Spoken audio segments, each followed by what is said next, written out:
Muy buenas noches, señoras, caballeros. Bienvenidos al Gato al Agua. Gato de viernes. Sabe usted que el gato de los húsares lo utilizamos habitualmente para poner un poco en perspectiva lo que ha pasado la semana y hablar de otras cosas que la actualidad política no nos ha dejado comentar. Y de verdad que es francamente difícil poner en perspectiva todo lo que ha pasado por la enorme cantidad de cosas que han ocurrido, de cosas tremebundas. Y si uno tiene una imagen de todo lo que ha ocurrido esta semana, esta imagen es necesariamente siniestra, por todo lo que ha pasado.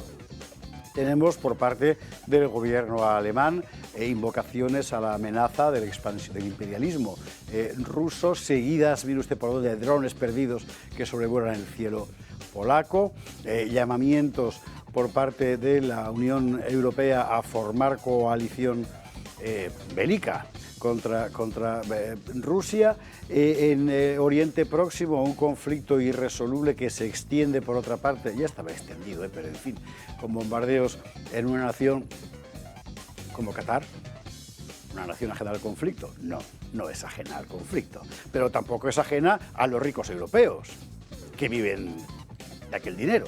En fin, bueno, y por otra parte, en Francia, crisis de gobierno, necesarias reformas de la estructura del Estado y del sistema económico que no van a poder llevar a cabo, descontento popular, manifestaciones populares, acto seguido de inmediato manifestaciones de la ultraizquierda que al final lo único que consiguen es frustrar la protesta popular real para convertirla en otra cosa que le viene bien al poder. Este fin de semana en Inglaterra, convocadas manifestaciones contra la inmigración en defensa de la identidad inglesa. ¿Y qué está pasando? Bueno, pues lo que está pasando es que el orden que conocíamos hasta ahora, que ya venía, en fin, bastante dado de sí, ¿verdad?, está estallando ya por todas partes. Y esto no se sostiene y nadie sabe lo que va a pasar. Bueno, cuando uno está acostumbrado a que todo fluya mal que bien, pues se preocupa. Cuando uno va viendo ya desde hace años que esto colapsaba, pues mire, es un poco lo de Nietzsche que tantas veces repetimos aquí: si algo está cayendo, empújalo. Y da la impresión de que esto es lo que está pasando, no porque alguien empuje, sino porque él solo se ha tropezado. Enfrente, ¿qué hay? Enfrente lo que hay son unas hordas de ultraizquierda de consumo con el discurso oficial que esta misma semana asesinaban a un norteamericano, Charlie Kirk, un activista pro-Trump bien conocido. Y lo peor no ha sido el asesinato, lo peor ha sido la reacción de los moderaditos de guardia, ¿no? Algo habrá hecho. Estamos en estas. Estamos en un momento absolutamente decisivo, años decisivos que diría Oswald Spengler. Y como siempre ocurre en los años decisivos, hay una pregunta por encima de todas, una pregunta que es la clave. ¿Quiénes somos? Dos, ¿qué es lo que hay que salvar? O sea, que son dos preguntas, no una, pero es lo mismo. Es la misma pregunta porque lo que hay que salvar es precisamente quiénes somos, son las identidades, para seguir siendo mínimamente dueños, si no del destino, que eso nunca es dueño uno, ¿verdad?, sí del orden de los acontecimientos. Y aquí se está imponiendo ya una respuesta. Ahora mismo la respuesta puede ser o el orden inhumano que están construyendo las instancias globales, bien calentadas con esa masa de maniobra, tontos útiles o no sé muy bien qué, de la ultraizquierda, o la respuesta nacional, con todas las incertidumbres que abre. Porque evidentemente las naciones por sí solas enfrentadas entre sí solo harían que complicar la cuestión. Y sin embargo, ¿qué es lo que hay que salvar? Lo que somos, lo que somos. Hoy hablaremos, entre otras muchas cosas, de eso.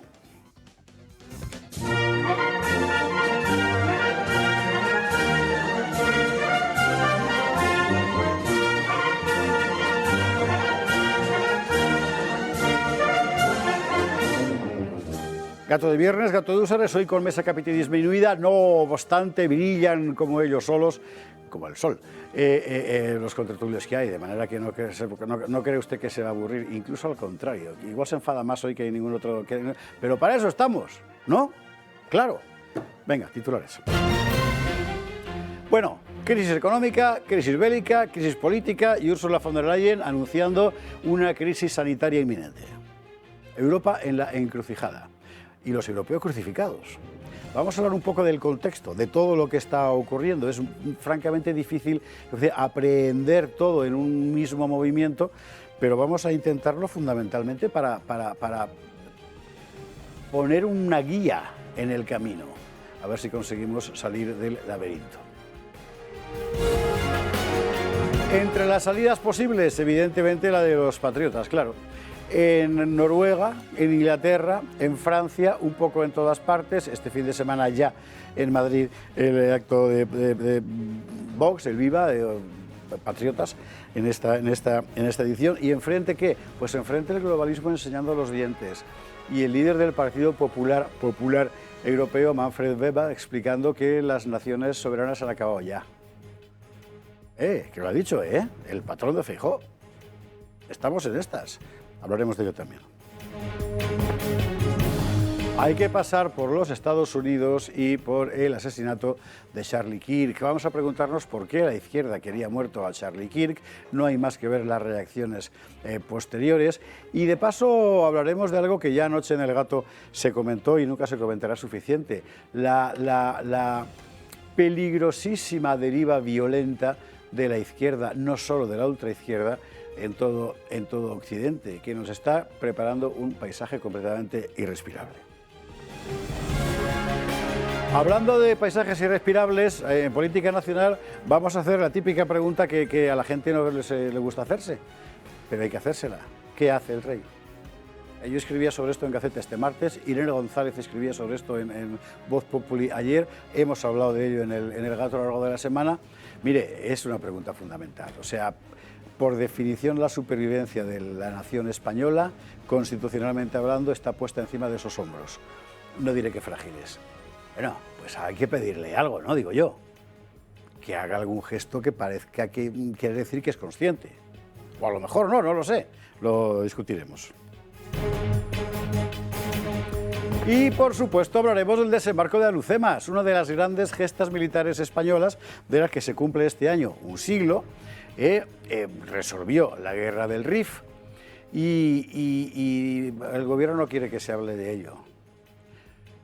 Bueno, es toda una locura, es decir, vamos a ver, no era una guerra contra Marruecos, era una guerra contra la República del Rif, que estaba a su vez en guerra contra el sultán de Marruecos, el sultán de Fez, para ser más precisos. En las filas españolas había miles de soldados marroquíes. Y sin embargo, para no herir a los marroquíes no se puede hablar de esto. En fin, ¿qué quiere usted que le diga? Se puede ser mariconplejines y luego se puede ser el gobierno de España. Y además, felones.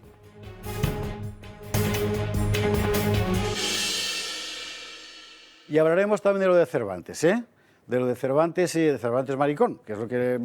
¿Se acuerda usted aquello de Dolores Delgado que decía Marlaska maricón? Bueno, pues lo mismo pero con Cervantes y la película de Amenábar. De la película no hablaremos, yo al menos no la he visto, si los contertulios quieren hablar de ella, que si la han visto, pues bien, pero lo que me interesa es el argumento de promoción.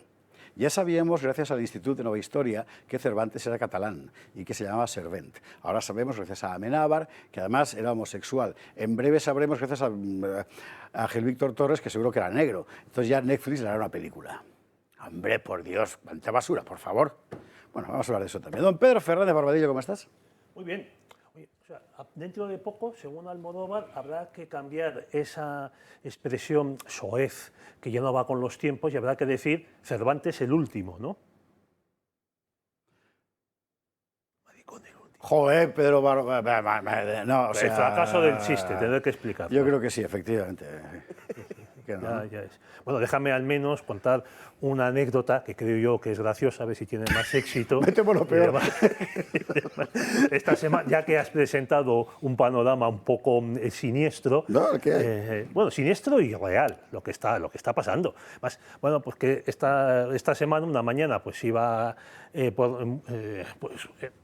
caminando por la calle, de mañana, como digo, entraban los niños en los colegios y una niña de 4 años iba con su madre y le dice a la madre, yo de mayor quiero ser ninja.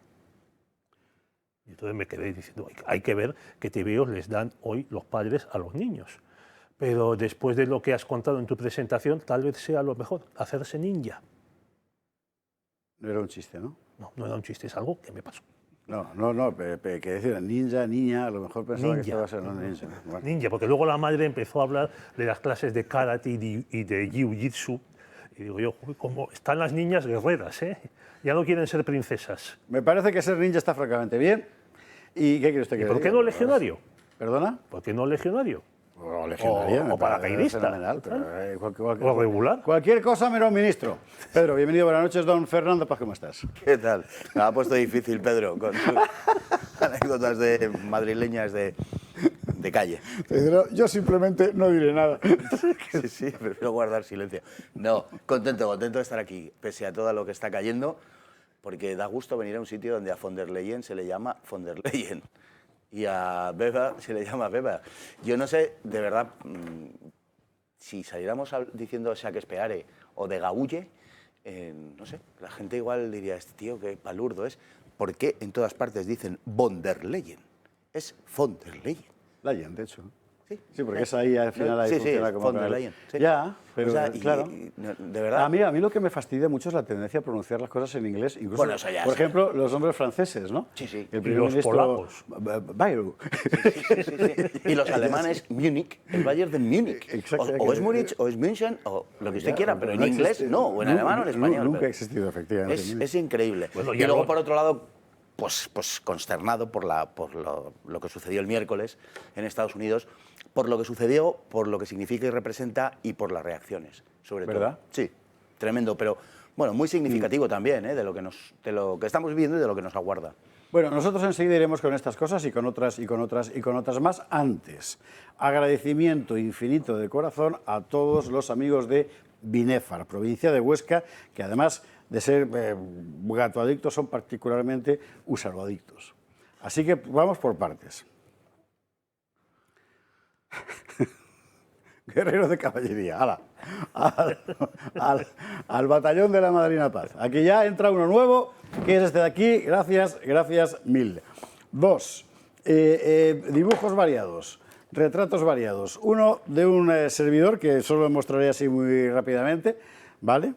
Otro de un húsar, que es un barbadillo con bigote, aquí, muy precioso, muchísimas gracias. Y además, trabajo fino en madera a propósito de la conferencia que di en Binefar, que era sobre el siglo IX en Aragón, el principio de la Reconquista allí, Aragón, Sobrarbe, Ribagorza, gracias al grupo municipal de Vox en Binefar, y Ángel, que nos ha grabado esto, que la verdad es que es... O sea, qué trabajo, ¿eh? Mira, aquí.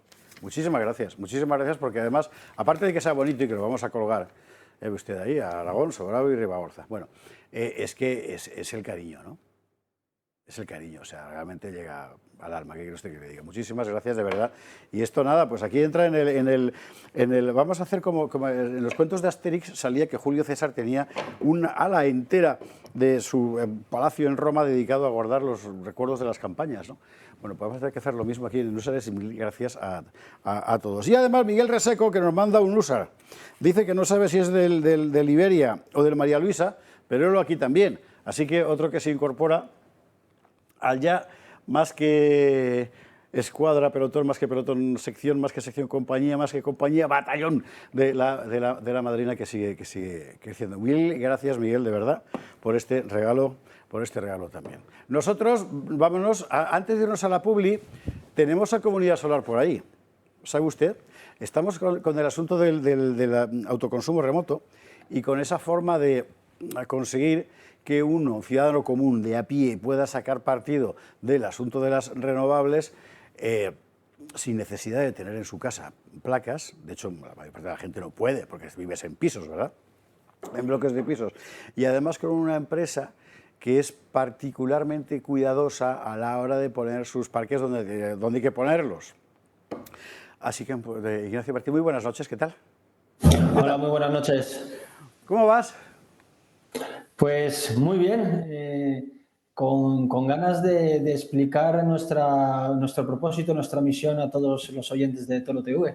Vamos por autoconsumo remoto, eso sigue avanzando, empezasteis con esta fórmula completamente original, habéis seguido manteniéndola, vais además creciendo y es una propuesta francamente original.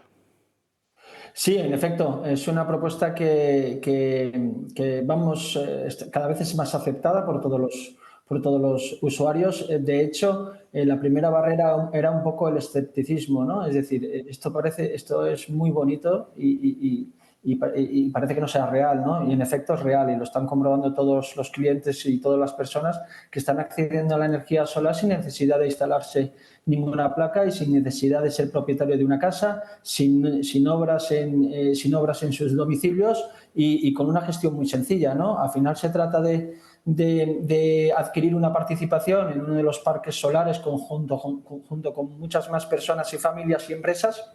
Y lo que hacemos nosotros desde Comunidad Solar, desde estos parques que están bien situados, donde en verdad no perjudicamos ningún ecosistema de los entornos y que nosotros suministramos esa energía a los domicilios de las personas y de las familias a coste cero. Eso no significa que la factura sea cero, porque Sí, gasto de transporte, peajes y tal, claro, efectivamente. Infelizmente, la energía no va a ser menos, pagamos muchos impuestos y también el peaje y el transporte que en los últimos 3 años ha subido un 300%. Aún así, oye, la energía sí que es a coste cero. Hay que recordar cómo funciona esto. Usted llama 980-2812, allí le atienden los amigos de Comunidad Solar y usted, tal cual, porque ellos desde el principio han orientado su trabajo a esto, usted le cuenta su caso. Yo vivo en el 7º piso de un bloque en Orcasitas y me gustaría meterme en este asunto del autoconsumo remoto. ¿Qué me ofreces? Y vosotros empecéis a preguntarle lo que gasta de luz, lo que consume, y a partir de ahí le hacéis un traje a medida en realidad.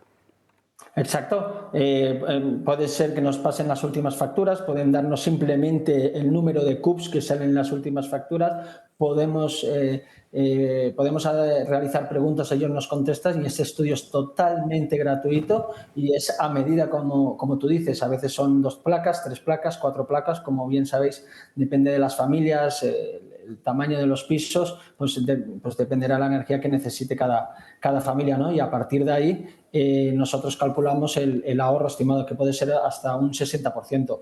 Podría dar datos concretos si queréis, pero más o menos la media está en un 60% en el ahorro de la factura de la luz. Me parece que es una propuesta que, oiga, vale la pena preguntar. Yo en favor de Comunidad Solar diré que en realidad su gran aportación es que desde el principio han orientado a esto, es decir, orientar el negocio hacia el consumidor para que a la vez sea productor, que es en realidad de lo que se trata. O sea, la soberanía energética bien entendida empieza por uno mismo. Este es el ejemplo perfecto, que seas productor además de consumidor de tu propia luz y evidentemente el ahorro pues es muy importante. 980-2812. Ignacio Martí, gracias mil. Muchísimas gracias, buenas noches. Llame ya y usted pregunte y si le interesa ser comunero, pues le van a recibir con los brazos abiertos. Nosotros nos vamos a la publicidad, si te parece, Raquel, y a la vuelta vamos a empezar por el asesinato de Charlie Kirk y todo lo que ha tenido detrás, que es, bueno, en sí mismo el hecho es horrible. La reacción de buena parte de la opinión de izquierda, ultraizquierda, centroizquierda e incluso derecha moderadita es para echarse a temblar, porque la impresión que da es que si eres muy a derechas está bien que te maten. Estamos volviéndonos locos. Publi y a la vuelta hablamos.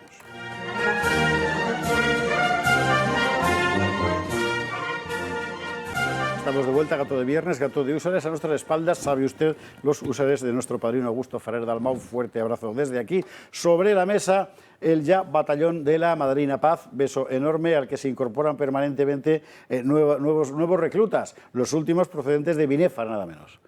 Como tanto soldado de los tercios. Pues eso, Binefar, tierras de Huesca. Que un día hablaremos, por cierto, de la cuestión de la inmigración en toda esa zona, que es por el tema agrario. En Lérida. O sea, es para no creérselo. En fin, bueno, pero nos vamos a empezar por un acontecimiento que reviste una enorme gravedad, no solo por el hecho en sí, sino por todo lo que ha tenido alrededor. ¿Quién era Charlie Kirk? Charlie Kirk era uno de las principales voces del activismo pro-Trump en Estados Unidos. No solo pro-Trump, era una de las principales voces de la reivindicación de la sensibilidad de derechas norteamericana, tal como se entiende allí, con sus elementos religiosos, conservadores, etcétera, ¿verdad?, frente a la ola woke, muy particularmente en las universidades. Era jovencísimo, jovencísimo. Y este es la persona a la que en un acto multitudinario en una universidad, en Utah, le han pegado un tiro y lo han matado. Uno ha leído cosas asombrosas en la estela de este asesinato.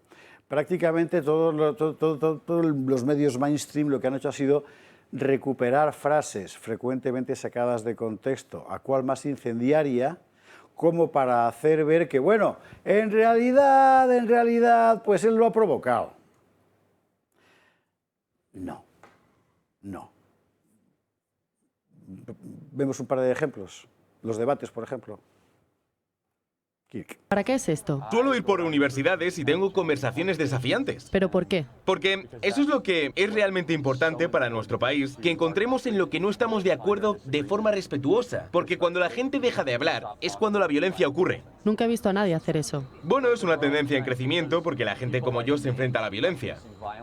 ¿Por parte de quién? La izquierda. ¿La izquierda? Sí, el campus Antifa, me han echado de restaurantes, me han atacado públicamente, amenazas de muerte múltiples. Vale, ¿cuál es tu objetivo con todo esto? Hay mucha más gente con la que estoy de acuerdo y vienen del sector de la carpintería cuando hacemos esto. Grabamos todo y lo ponemos en internet para que la gente vea cómo estas ideas colisionan. Cuando la gente deja de hablar, es cuando hay violencia. Es cuando las guerras civiles ocurren, porque piensas que el otro lado es malvado y se pierde su humanidad. Y el otro lado no está dispuesto a hablar. Es que esta es la cuestión. El otro lado suelta chinchetas en la vuelta ciclista, te apaliza por la calle. Han presentado a Kirk, en los medios españoles en general, como un adalid de la violencia. Es exactamente lo contrario. Es alguien que ha querido abrir el debate en un contexto en el que el debate no se puede abrir, porque solo pueden hablar unos. Él mismo lo decía, sí. ¿Vemos la siguiente declaración de Kirk? Sí, respecto a la violencia. Respecto a la violencia, cuando él hablaba expresamente contra la violencia. Esto lo subrayo para toda esa gente que ha dicho, por ejemplo, que en realidad él ha muerto víctima de sí mismo porque estaba a favor de llevar armas. A saber, el derecho de llevar armas es para defenderte, no es para dispararle a un tío en un campus porque no estás de acuerdo, evidentemente. Porque este que dispara, porque no tenemos esas declaraciones, pues muy mal, suspenso. Bueno, el tío que dispara, que va a matar a alguien por sus ideas en una conferencia, no necesita eximir su derecho a llevar armas, porque no hay derecho a matar. En fin, bueno, ¿cómo lo habéis visto, Pedro, Fernando? Bueno, esta semana se han producido dos actos en Estados Unidos que han conmovido al país entero. El último ha sido el asesinato de Kirk el miércoles, pero es que a principios de esta semana, por fin, y gracias a que Donald Trump lo hizo viral, se conoció el asesinato de esta pobre chica ucraniana. Bueno, como es el segundo tema y tú has recibido el guión igual que yo, porque te lo he mandado yo, y ves que viene justo detrás, no me chafes el segundo tema del guión, Barbadillo. No, hombre, estoy saltando, haciendo ejercicios en el trampolín. Me estás estropeando el programa, coño. A ver, lo que quiero decir es que estamos viendo a dónde lleva la... Vamos, que se puede matar sin necesidad de tener un fusil de mira telescópica, que es como han asesinado a Charlie Kirk, a casi 200 metros de distancia. Eso ha sido un francotirador y entrenado. A esta chica, la ucraniana, la mató un canalla con un cuchillo de cocina. Y luego también vemos aquí a estos nuevos europeos que son los más valientes, que han venido a brillar, cómo se pasean pues, por Barcelona, por Múnich, por París, con machetes. Vale. O sea, el asunto de las armas aquí es lo de menos. Es como tú has dicho, que la izquierda no quiere que nadie le discuta su monopolio a hablar. Charlie Kirk y otros muchos activistas de derechas, por llamarles de alguna manera, activistas conservativos en Estados Unidos, Candace Owens también, por ejemplo, van a las universidades de Estados Unidos y se enfrentan pues, a boicoteos, a apedreamientos, etc. No, en España esto ya no es posible. La gente que no es del mainstream de izquierdas o separatista no puede entrar en las universidades, sobre todo las públicas, pueden entrar en alguna privada, porque los matones de la izquierda, con la connivencia de los rectores y de las autoridades policiales, no hacen nada para impedirlo.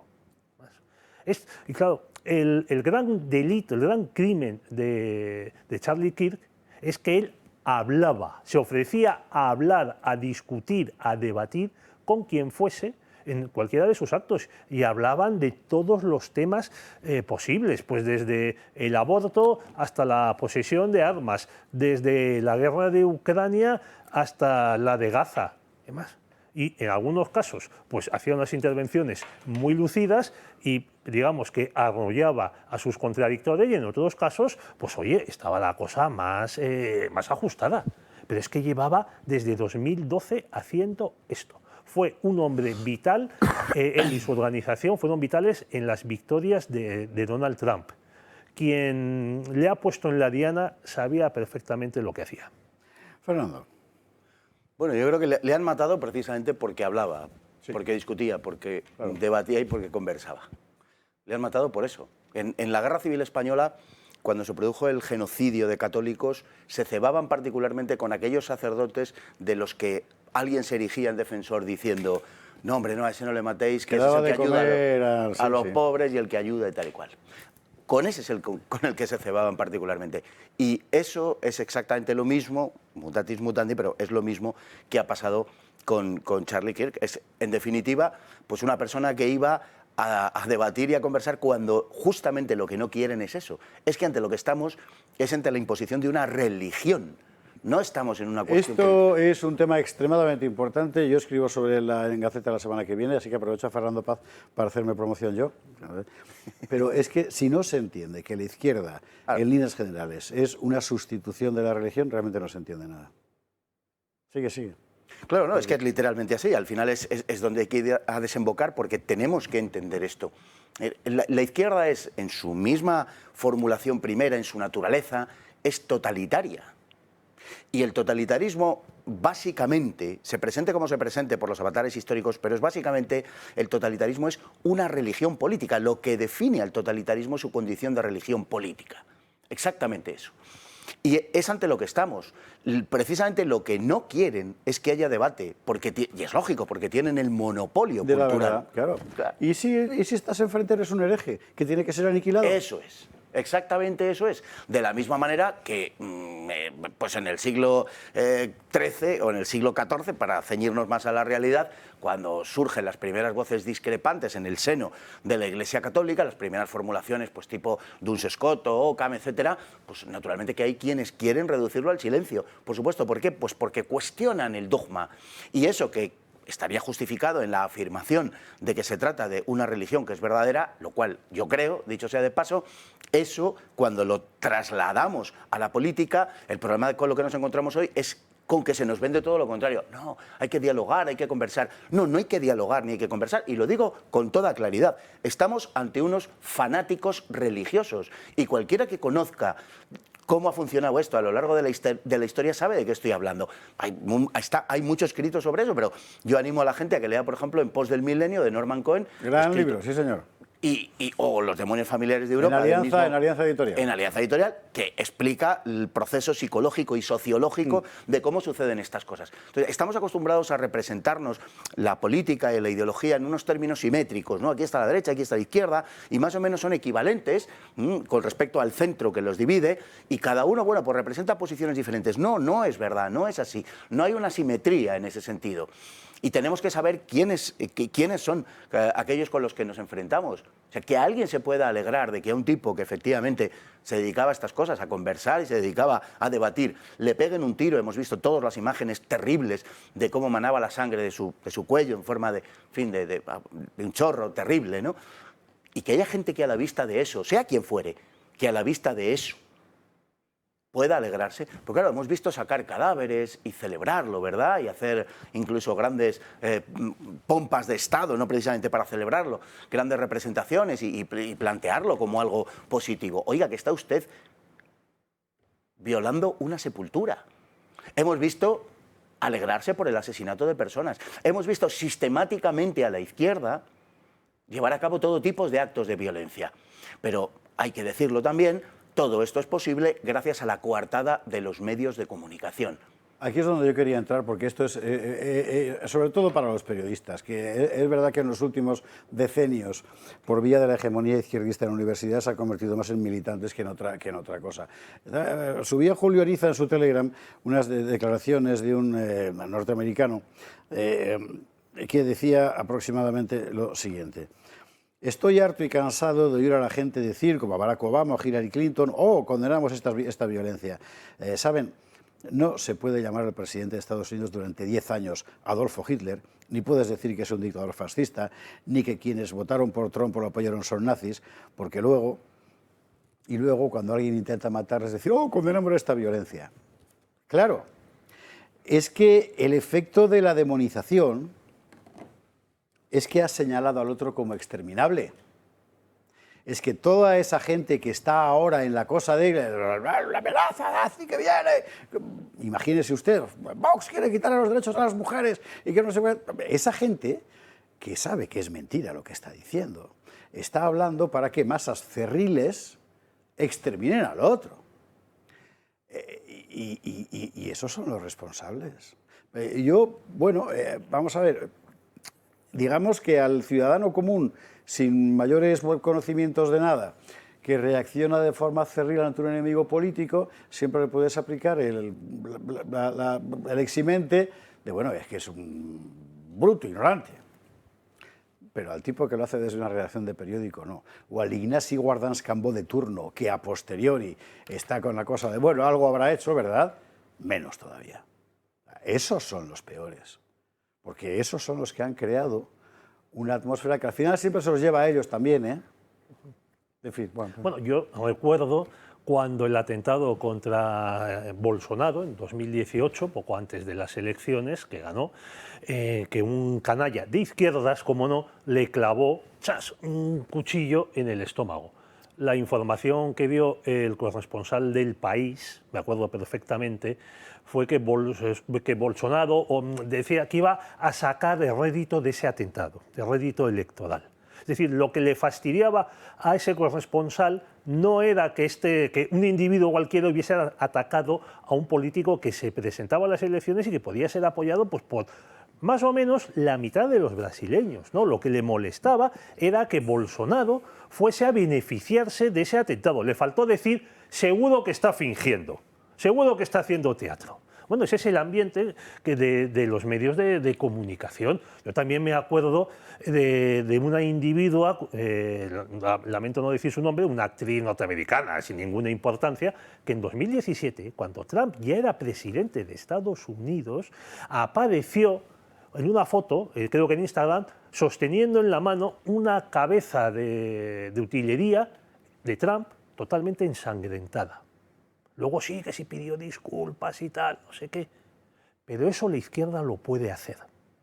¿Por qué? Porque son impunes. Sí, lo llevan haciendo también en España. Es que llevamos 50 años donde nos han vendido un relato de que aquí lo que pasaba, los asesinatos eran por culpa del terrorismo. Pero sin apellidos, era el terrorismo. Como la anticiclón de las Azores. Sí, aproximadamente. O el machismo. Y condenando la violencia, venga de donde venga. Oiga, que siempre viene el mismo sitio. ¿Cómo que venga de donde venga? Es más, acordaos, y todavía colea el asunto, de que a ETA lo llamaban fascistas. Sí, sí. Y la siguen llamando, ¿eh? Claro.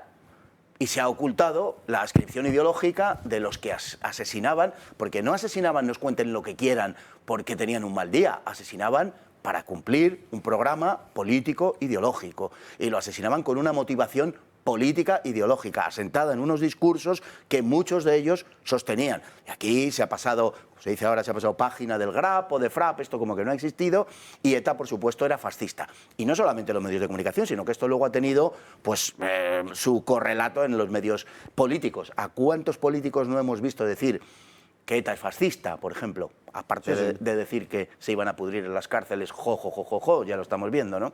Pero que ETA era fascista. O sea, ese tipo de cosas. Y es un discurso que han impostado absolutamente porque creen que de esa manera pues, se cargan, digamos, no sé, de razón, o probablemente sea por esa quiero pensar por ese motivo. En realidad lo que están haciendo es construir una realidad ideológica diferente. Y en tiempos más recientes, en nuestros mismos días, vemos como cada vez que hay, y desgraciadamente es con una frecuencia aterradora, asesinatos por parte de inmigrantes, resulta que siempre son, joder, lobos solitarios, perturbados, o es la violencia política, así en general, como un ectoplasma que cae. Oiga, no.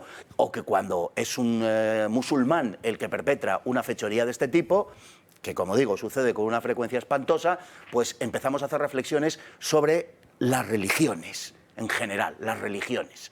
Pero cuando es un cura de la Iglesia Católica, entonces son los católicos. Y entonces, claro, se construye al final el imaginario colectivo en función de ese sesgo total y absoluto del cual los medios de comunicación son colaboradores necesarios. Bueno, de hecho son la parte fundamental. Son los instrumentos fundamentales. Cuando se habla de batalla cultural, en realidad se está hablando de esto, es decir, has hecho un dibujo del mundo. Y ese dibujo del mundo hay que leer al segundo y tercer escalón del PP, por ejemplo. No lo digo por pegar una patada en la entrepierna a nadie, o sí, pero es alucinante, ¿eh? Porque han comprado enteramente, están criados en la atmósfera del enemigo. Entonces son incapaces de ver lo que hay en la realidad. Al menos lo que ellos deberían ver, por lo que se supone que representan, pero han crecido en esa atmósfera. Con los periodistas también pasa. No me acuerdo quién era una del PP el otro día, que decía que Sánchez como Trump, no sé qué, no sé cuántos y tal, pero chiquilla. O sea, están educados ahí, en esa atmósfera, con lo cual están repitiendo como discípulos díscolos el discurso de la ortodoxia del enemigo. Sí, sí, incluso en esos sectores de la derecha, no sé si te referías, porque yo he leído algo muy parecido, a Isabel San Sebastián, por ejemplo, en esos ambientes de la derecha... Pues no me refería a ella, pero también, efectivamente. Es como una especie, digamos, de bautismo, ¿no? Sí. Mira, que yo también me meto con Trump, que se puede ser de derechas y meterte con Trump. Es una cosa verdaderamente terrible. En el Parlamento Europeo, no sé si fue el jueves, en el Parlamento Europeo se han negado a hacer un minuto de silencio después de haberlo pedido en sucesivas ocasiones miembros del grupo de reformistas y conservadores y de Patriots, y se han negado explícitamente. Y cuando la presidenta del Parlamento Europeo ha impuesto esa negativa a que tuviera lugar el minuto de silencio, desde los bancos de la izquierda, incluyendo los socialistas, incluyendo los de aquí, han roto a aplaudir. Aplaudir que no se celebre el minuto de silencio. Esto ahora te dejo, Pedro, pero yo quiero subrayar que esto hace 20 años habría sido inimaginable, ¿eh? O sea, no es lo que esta gente siente, porque básicamente ha sido lo mismo, sino la desfachatez. O sea, la desfachatez con la que un gordito de posaderas bien mantecosas, de poltrona parlamentaria, adopta la posición de un ultra borroco, eso quiere decir que antes, al fin y al cabo, pues, ¿cómo decir? Funcionaba más o menos la ficción de la cortesía parlamentaria de aquello de, pero no estoy de acuerdo con lo que dices, pero defenderé tu derecho a decirlo, aunque fuera mentira, pero bueno, el caso es que le dejabas decirlo. Es que eso justamente es lo que Kirk representaba. Es decir, yo quiero también hablar. Pero no van a hablar solo los woke en las universidades, yo también. No puedes. No puedes, te matan y además como te matan luego encima el oprobio. No habrá nadie para llorarte. Y si alguien lo intenta, que no lo haga. Y si no lo consigue, pues aplaudimos muy contentos. O sea, es de locura. Es de locura porque, vamos a ver, estoy empezando a calentarme, pero la culpa es de Fernando, que tiene esa cualidad. Pero si luego perdéis siempre leche. Claro. Claro. Mira, o sea, Marlaska. Marlaska manda a sus caniches enfadados a Ferraz a gasear señoras. No los manda a los que están boicoteando la Vuelta Ciclista a España. Por eso la pueden boicotear. ¿Qué pasaría si los mandara? Aparte de la prensa. O sea, bueno, en fin, es que no sigo por ahí. Es que esa neutralidad del Estado, que antes se mantenía, y la ficción política que la acompañaba, era algo, digamos, que pretendía hacer pasar todo el tinglado por respetable. Pero es que ahora... Se han perdido las formas por Se han perdido completo. absolutamente La las formas. señora baronesa sale en cueros a la piscina y ya no le importa que la vea el jardinero. Absolutamente, absolutamente. De hecho, bueno, estamos viendo una vez tras otra, con enorme asiduidad, agresiones a carpas de Vox, Por ejemplo. y jamás de nadie del espectro político, de ningún partido político, Al revés. se produce una condena. Al revés, imagina, Se le mira, culpa mira a Vox en Vox. el País Vasco. Se le culpa. Claro. ¿Cómo se te ocurre decir quién eres Sí, sí. aquí en este pueblo? O sea, de verdad. Bueno, lo que le pasó a Albert Rivera cuando se atrevió a ir, no me acuerdo a qué pueblo vasco navarro, no recuerdo si fue Rentería, y les recibieron a pedradas los batasunos, que vamos, no existen con ese nombre, pero se sigue manteniendo tal, y además, claro, salieron los del PSOE a decir que habían ido a provocar. Oiga, un ciudadano español, y más un diputado, puede ir a cualquier punto de España, sin tener que dar ninguna explicación, pero no. A estos, a los de izquierdas y por supuesto a los separatistas vascos, catalanes, gallegos, hay que pedirles permiso para entrar. O sea, aquí puede entrar todo el mundo en España, pero como dice de izquierda, fuera fascistas de nuestros barrios, fuera fascistas de nuestras escuelas, fuera fascistas de las universidades, porque al final fascistas somos todos los que no les aplaudimos a ellos. Incluso empieza a haber, como decías, José Javier, pobres tontos que llaman fascistas a los abertzales y asturchales y demás rojos que están boicoteando la Vuelta Ciclista. Con lo cual, España. además, asumen sus valores, porque asumen que Asumen lo que la peor es izquierda ser es fascista. mejor. Y como le quieren llamar, que le quieren decir que son los peores, pues por eso te llamo fascista. Es decir, estoy asumiendo tu lenguaje y tus valores. Todo un triunfo. Mira, yo quería contar otra anécdota, pero esta sí tiene gracia, por lo que le pasó a Ronald Reagan con ese atentado frustrado al principio de su presidencia, del año 81. Ese balazo que le pegó un chiflado. Siempre hay un loco que dispara a un político de derecha. Siempre son los locos. No sé yo qué les pasa. Y la verdad, estos incontrolados que siempre acaban matando a los mismos. Bueno, pues le llevaron a toda prisa al quirófano y antes de ponerle la anestesia, Reagan le dijo al médico que le iba a operar. Le digo, doctor, espero que usted sea republicano. Y el médico le contestó que no lo era. Dijo, no, señor presidente, hoy todos somos republicanos. Esa unidad en la desgracia es lo que ha desaparecido en estos últimos años por obra de la izquierda. Yo no diría que es unidad en la desgracia. Yo diría que es el que tú pones la política en su sitio. No contamina absolutamente el conjunto de la vida. Es decir, si yo soy un médico y voy a atender a un señor, o sea, si se ha roto la rodilla, me da lo mismo que sea de Esquerra Republicana de Cataluña. Lo voy a curar la rodilla igual. Pero ya no. Cuando esté curado ya le insultaré, pero de momento, en fin, claro. Pero ya no. Se ha acabado, José Javier, porque lo privado es político. Totalmente. Y no he encontrado una mejor definición de lo que es el totalitarismo que esa frase. Lo privado también es político. Y entonces sucede que efectivamente tú vas con la rodilla rota, eres un facha o eres un no sé qué, no sé cuál, pues a ver si te la jodo más. O sea, por eso, las noticias que han salido últimamente, en los últimos días, acerca de los niños de Pablo Iglesias que van a un colegio privado, son pertinentes, precisamente en función... Además, él mismo es el que ha desatado uno de los principales portavoces de ese fenómeno. Exacto. ¿no? Normalmente debería ser algo que quedase al margen de todo escrutinio, privada, claro. porque es una cuestión puramente privada y tal. Pero ¿no sois vosotros los que habéis dicho que lo privado también es público? ¿Sabe usted qué es lo peor? Que es una gigantesca engañifa, porque en realidad, o más bien una degeneración. O sea, lo político, por definición, es lo que organiza la vida de la polis, de la ciudad. Y por tanto, son aquellas cosas realmente centrales. ¿Qué tipo de energía consumimos, cuánto y cómo? ¿De quién tenemos que defendernos y cómo?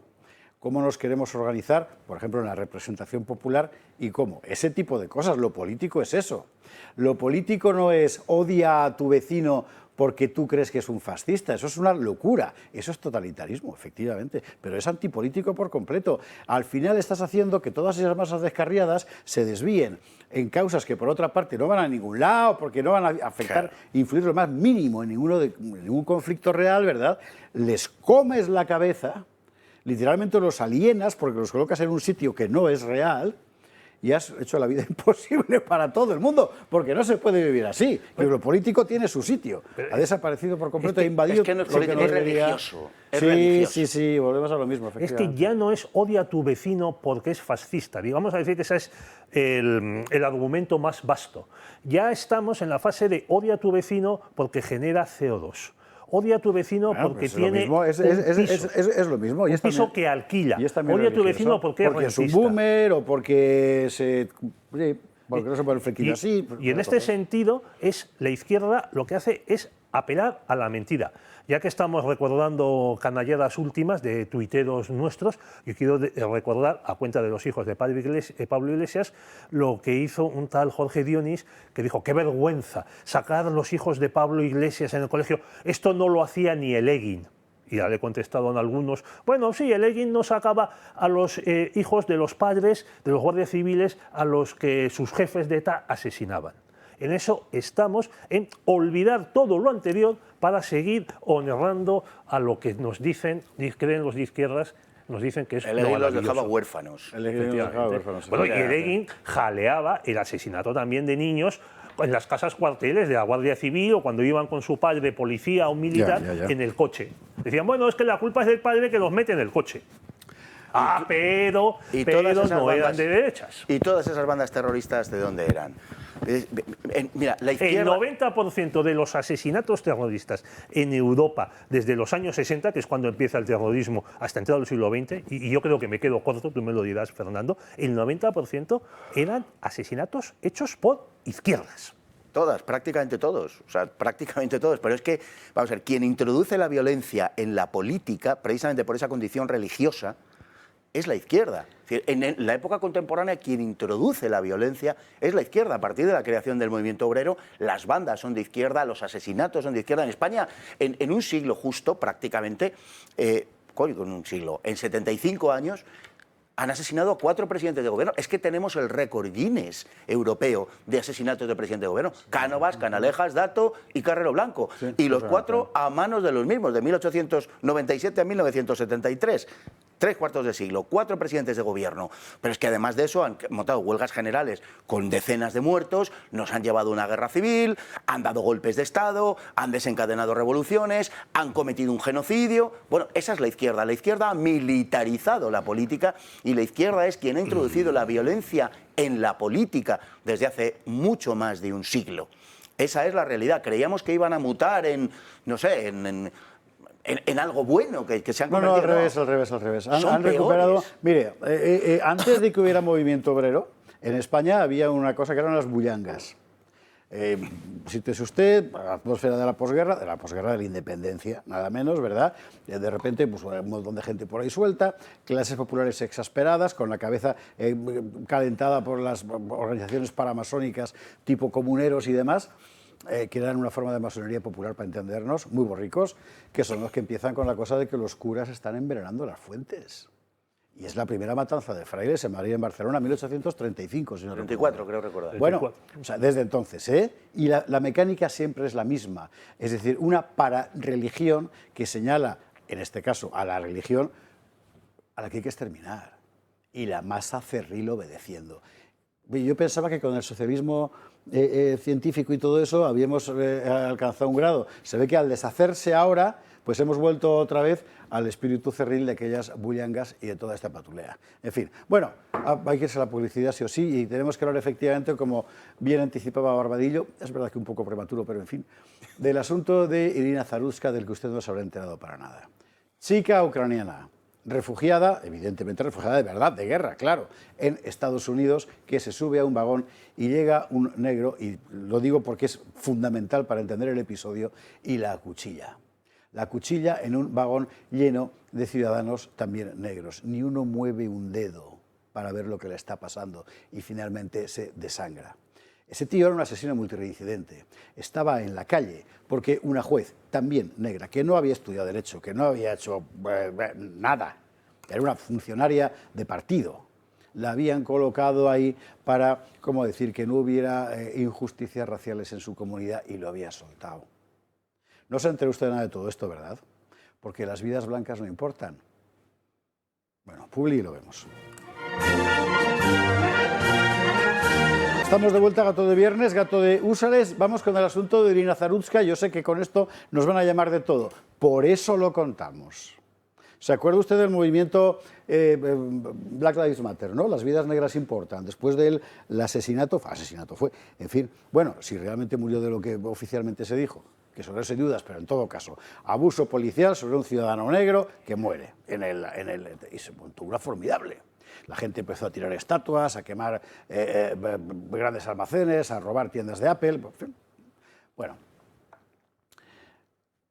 todo el mundo ya habla de este asunto. Alguna estatua debe haber a George Floyd. Bien, el otro día ocurrió una cosa horrorosa en Charlotte. Esa cosa horrorosa consistió en que un ciudadano que tenía que estar en la cárcel por sus delitos, pero que estaba en la calle, porque una juez que no es juez le puso en la calle, sin mediar palabra y porque sí, un vagón de tren se levantó y una chiquilla que había delante de él empezó a acuchillarla y se marchó. Nadie movió un dedo, la chiquilla murió y la prensa ¿qué? Gaceta denunciaba esto que va a ver usted en sus pantallas ahora mismo y con toda la razón del mundo, porque la prensa, este asunto es así, la prensa lo ha ignorado por completo. Vamos a evitar las imágenes del asesinato porque está grabado, claro. Vamos a evitarlas, pues mire, por pudor, ¿no? Pero el asunto es absolutamente espantoso. Y es un ejemplo perfecto, se diga lo que se diga, de la guerra racial que hay en la práctica ahora en Estados Unidos, sobre todo por la reacción de la gente que estaba alrededor. Todo el mundo lo vio, nadie hizo nada. El tío se fue, en fin. Bueno, allí la cosa ha escalado. Donald Trump, lo vamos a ver, pedía el otro día cadena perpetua para este sujeto que se llama de Carlos Brown, creo recordar, se llama el asesino. Bueno, Donald Trump pide la pena de muerte para el asesino multireincidente de una refugiada ucraniana en un tren de Charlotte. ¿Por qué estaba ese tío fuera? Pues ese tío estaba fuera porque esta señora, que va a ver usted en pantalla, me parece que tenemos la foto, lo puso en la calle. Lo puso en la calle una señora que por las cosas estas que inventan la izquierda norteamericana, la habían convertido en la práctica en algo así como, no sé, no se me ocurre una figura. Juez de cuota. Sí, pero no, ni siquiera, porque tampoco es juez, quiero decir, es un juez, no es un cargo homólogo a un juez en España, ¿no? Es otra historia. Algo parecido a un juez de paz, no lo sé, en fin, pero que lo había sacado 14 veces ya. A un asesino, Teresa Stokes, creo recordar que se llama. Esa tía tenía que estar en la cárcel también. Bueno, y a usted no le han contado nada de Irina. Hay en X imágenes de ella, por cierto, en diferentes... Una chica muy guapa, en fin, muy jovencita, bueno.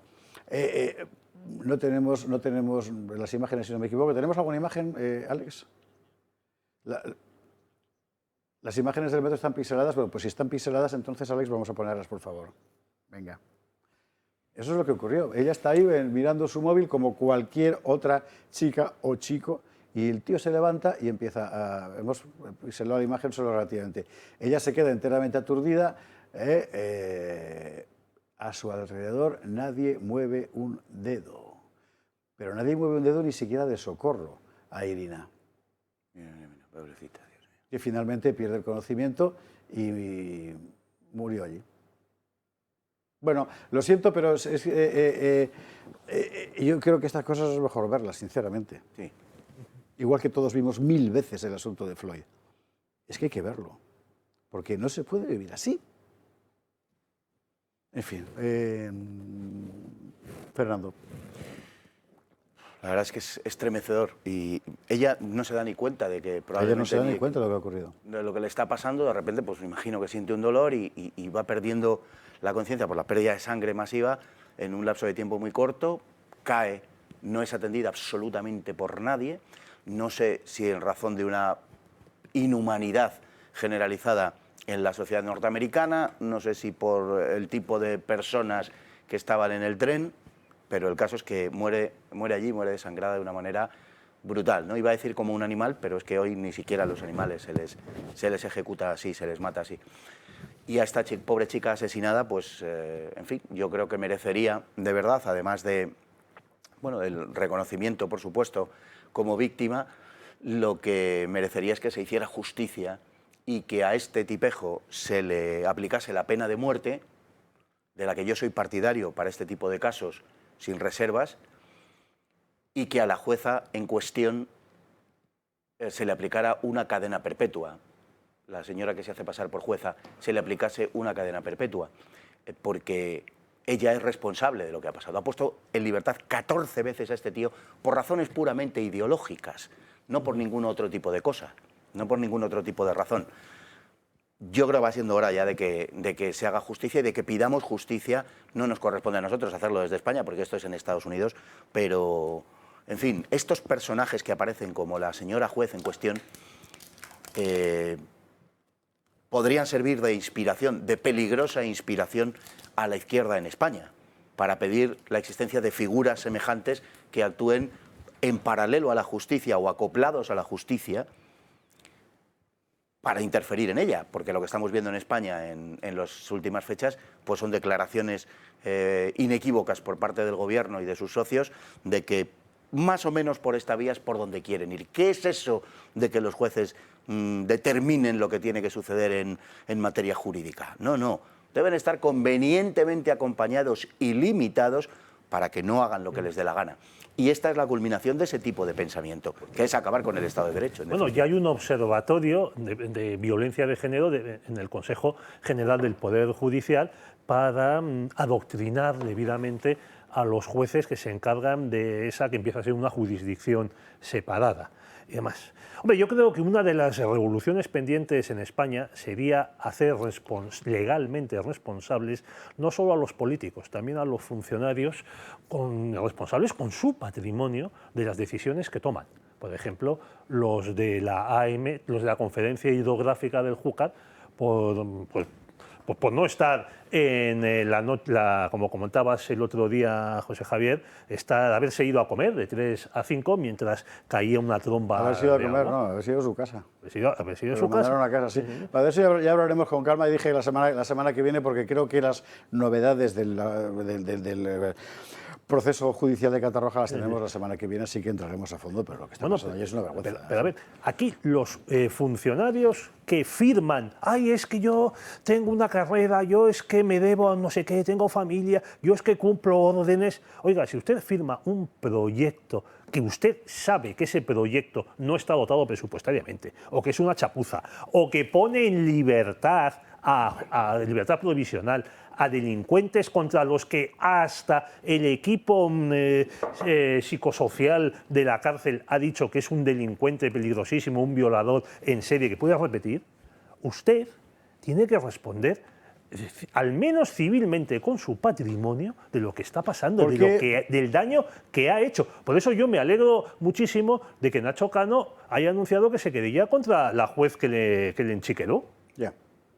No sé cómo hemos llegado del caso Zalusca a Nacho Cano, pero da igual, vamos a retomar. Hablando de aquí hay una cuestión que no es, desde mi punto de vista, administrativa, funcionarial, sino que tiene que ver muy fundamentalmente con un prejuicio racial en Estados Unidos, a partir muy particularmente del Black Lives Matter y de la idea extendida, y eso tiene mucho que ver con lo que antes estábamos contando a propósito de Charlie Kirk, de que toda violencia que viene de un lado supuestamente víctima eterna está, bueno, en fin, justificado, no sé qué, y por el contrario, toda violencia recibida por un sector social a priori juzgado como culpable, pues bueno, pues también, en fin, y esta es la situación, es decir, al margen del asunto Floyd, el silencio mediático, volvemos a los medios, sobre el asesinato de esta chica, es absolutamente vergonzoso, porque significa que a toda esa patulea periodística, mis colegas de toda la vida no, de 43 años para ser precisos, que estaban todos motivadísimos con el asunto de George Floyd y tantos otros, esta chica les da igual. Sed sinceros, os da igual porque es blanca, claro, y con ella no podéis hacer alarde de progresismo porque sois unos payasos. Unos payasos criminales, porque la chica, intelectualmente criminales. Porque la chica era blanca y el asesino era negro. Claro. Si hubiese sido al revés, pues un asesino blanca... Estaríamos todos exactamente en esa situación. Incluso el New York Times, cuando por fin cubrió esta información, parece ser que le ha dedicado una mención, en contraste con más de 1 millar que dedicó a George Floyd, escribía Black Man, Black con mayúscula, y cuando hablaba de White Woman, la W de White iba con minúscula. porque según su libro de estilo, pues era un sentido de comunidad entre los negros, los black, Ya. y entonces me decía eso. Ese tipo de manipulación es en el que se está. Y también hay que mencionar que en Estados Unidos, según las estadísticas del FBI, o sea que no me lo invento, el mayor grupo de asesinos calificado por su raza son los negros. Y a su vez, los negros a quienes más matan es a otros negros.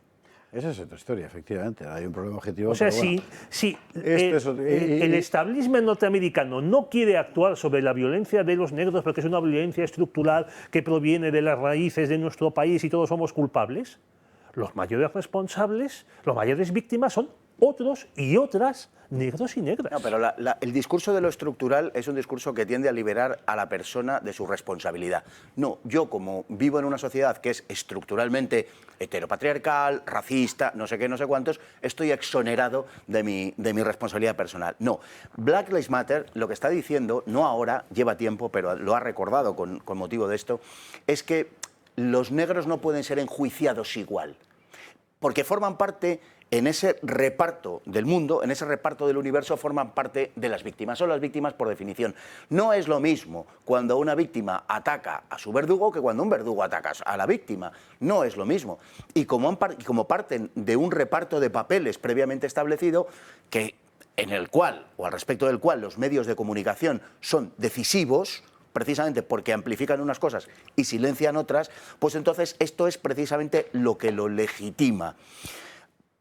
Todos estos medios, Black Lives Matter, Antifa, los medios de comunicación donde también está metido, todo este asunto está impulsado por desde determinados ámbitos y por determinadas organizaciones y personajes.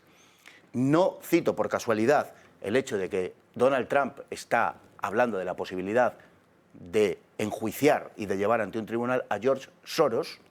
Digo que no por casualidad, porque estas organizaciones como Antifa y como BLM, están financiadas por George Soros. Han sido financiadas por él. No solo él, pero no solo él, siempre hay otros. Pero él lo cuenta.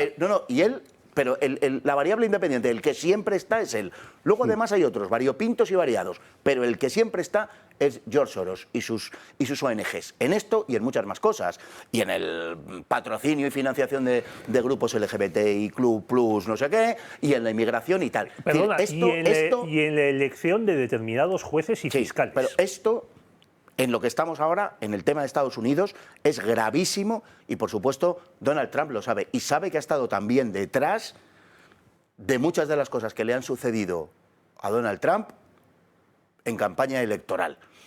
Y esto, repito, tiene todo que ver con los medios de comunicación, porque se ha producido ese reparto de papeles previo. Y entonces lo que no quieren hacer es hablar de la pobre chica esta, de Irina, a la que han asesinado vilmente, un tipejo que ha sido puesto en la calle por el sistema. Sí, también por los periodistas, porque no dan estas noticias porque les rompe el relato, porque el que era bueno ya no es bueno y el que es malo ya no es malo. Me parece que es muy importante tener presente esto siempre a la hora de enjuiciar todo lo que pasa alrededor. Es decir, hay un poder de hecho, con frecuencia coincide con el de derecho, pero esto es otra historia. Ese poder de hecho no es solo político, es al mismo tiempo y a veces fundamentalmente económico, mediático, financiero, jurídico, etcétera, ¿verdad? Y hasta hace muy poquito tiempo ese poder tenía una sola voz con un objetivo homogéneo, que era la construcción de un orden global. Eso se ha roto en los últimos años, muy particularmente después de la segunda llegada de la segunda venida de Trump a la Casa Blanca y la emergencia de fuerzas políticas soberanistas en Europa. Le digo esto porque cuando ahora los mismos que antaño estaban, antaño es antes de ayer, en fin, con la cosa del orden global, nos dicen hay que armarse, que viene el malo, un malo con el que llevan 20 años conviviendo. Pues mire, yo desconfío, no porque el otro no sea malo, no, porque malos son todos. Y esto viene a cuento de Úrsula. Claro, pues y de esa atmósfera. Pues a cuento de Úrsula, es que iba a decir, a cuento de Úrsula, he recordado antes lo del Parlamento Europeo que se ha negado al minuto de silencio político, el mismo Parlamento Europeo que homenajeó a George Floyd. Muy bien traído, muy bien traído. Es que es eso, es que es esa gente. Entonces, mire, yo entiendo a la gente que es sinceramente europea y que se siente de aquí y que siente que un francés y un alemán y un italiano, al fin y al cabo, pues somos primos hermanos. Vale, bien, pero Úrsula es otra cosa, ¿eh? Y la gente que se sienta allí también. Es que es otro mundo. Tienen otra cosa en la cabeza, que no son los intereses de usted como europeo. ¿Ahora en qué estamos? Ahora estamos en una situación tensa a más no poder. Bélicamente también. Yago Soler lo resumía así esta semana. Una oleada de drones rusos viola el espacio aéreo polaco. Causan daños materiales, no hay víctimas, pero provoca un terremoto geopolítico. Rusia dice que ha sido un descontrol provocado por la guerra electrónica. En sede parlamentaria, Donald Tusk hablaba claro sobre el incidente de los aparatos. Pero esta situación nos acerca a un conflicto más cerca que nunca desde la Segunda Guerra Mundial. Y convoca una ronda de contactos con el artículo 4 de la OTAN. Desde la Alianza Atlántica dicen que no es un accidente aislado y varios países ayudaron a Varsovia a derribar drones. Trump, en un confuso mensaje en su red social, se pregunta: ¿qué es eso de violar espacio aéreo polaco? Vamos allá. Todo esto llega tras el aumento desde Occidente de la presión contra Rusia. El ministro de Defensa británico hablaba de ir más allá y más rápido. Y mientras, la Unión Europea afirma que es una violación imprudente. Von der Leyen propone la creación de un muro de drones en el este. Europa está en lucha, debe luchar. ¿Tenemos estómago para luchar?, se pregunta la líder de la Comisión Europea. La encargada de la política exterior comunitaria dice que Rusia no ganará esta guerra y que pagará por ello. No son pocas las voces desde dentro de los 27 que aumentan el tono respecto a Ucrania. El canciller alemán advierte que la invasión es solo el principio del plan imperialista de Putin. Berlín, mientras tanto, triplica su gasto en defensa e inicia el servicio militar voluntario. Desde Francia ya hablan de preparar hospitales para acoger a miles de soldados, así lo decía la ministra de Sanidad, mientras que París afirma que casi una treintena de países mandarán soldados a Ucrania cuando haya paz. Y en unos días, Rusia y Bielorrusia comenzarán unas importantes maniobras militares, y esto pilla a la Unión Europea con otro frente abierto, la guerra en Gaza. Cada vez son más los países que abogan por romper relaciones con Israel tras las masacres en la franja. Varios países europeos, como España, Bélgica, Irlanda, Suecia o Eslovenia, piden más medidas. Para Tel Aviv, la Unión es el principal socio comercial.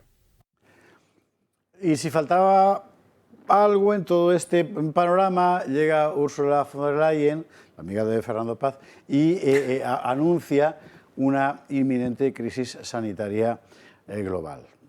Terrible. La misma señora del Pfizergate. La misma. Además tenemos lo que dijo, ¿verdad? Vamos a escucharla. Estamos en el principio, sino incluso en el comienzo de otra crisis de salud global. Y como doctora de medicina por formación, estoy asustada por la desinformación que amenaza el progreso global en todo, desde las paperas a la polio. Estamos en el principio, sino incluso en el comienzo de otra crisis de salud global. Y como doctora de medicina por formación, estoy asustada por la desinformación que amenaza el progreso global en todo, desde las paperas a la polio. Está en bucle todo el tiempo diciendo lo mismo. Se lo traduzco. Como vamos a recortar un montón, necesariamente, porque estamos todos en quiebra, ¿verdad?, de gasto social en todas partes. Como necesitamos revitalizar la industria y nos vamos a embarcar en un gasto militar extraordinario, y como hay mucha gente que no está de acuerdo, vamos a tratar de limitar lo más posible la libertad de información. ¿Cómo la limitamos? Echando mano de un argumento en el que al principio todo el mundo va a estar de acuerdo, que es que lo limitamos para que no haya desinformación sanitaria. Es eso. Es que ya lo hemos vivido. Es que ya lo hemos vivido. Esta señora que denuncia la desinformación en materia sanitaria es la misma que da a conocer a los europarlamentarios los contratos de las vacunas, ¿verdad?, con todas las páginas tachadas, para evitar la desinformación, supongo. Bueno, y los SMS que cruzó doña Cierto. Úrsula con el consejero delegado de Pfizer, eliminados. O sea, se guarda todo. Dicen que las empresas de telefonía pueden guardar todos los mensajes, etcétera, etcétera. Las empresas, el euro digital, que va a ser segurísimo. Y qué casualidad. A esta señora se le borran los SMS en los que se cruzaban no se sabe qué datos, qué consultas con el señor de Pfizer durante la compra masiva multimillonaria de vacunas para el COVID. ¡Qué casualidad! Por eso a mí me inspira una credibilidad muy limitada todo este festival de riesgos con la amenaza rusa. Porque Rusia no es una amenaza. No, claro que es una amenaza. Sobre todo si llevas 2 años, ¿verdad?, diciendo que es el enemigo. Claro que es una amenaza. No. Lo que me hace dudar es de las intenciones de esta gente al señalar esa amenaza. Y más un tipo como Donald Tusk, el polaco. Bueno, Fernando, ¿cómo lo ves? Pues, hombre, yo quiero que me informen dónde se venden las bolas de cristal von der Leyen, porque tiene una capacidad profética esta mujer encomiable, ¿no? Nos luego dice, no acierta nada. No, pues, hombre, pero no, eso es absolutamente indiferente. Lo importante vale. es que nos está advirtiendo de la próxima crisis sanitaria. Las vende la ex de Ábalos. ¿Verdad que tiene cara de esto? Sí, totalmente. Sí.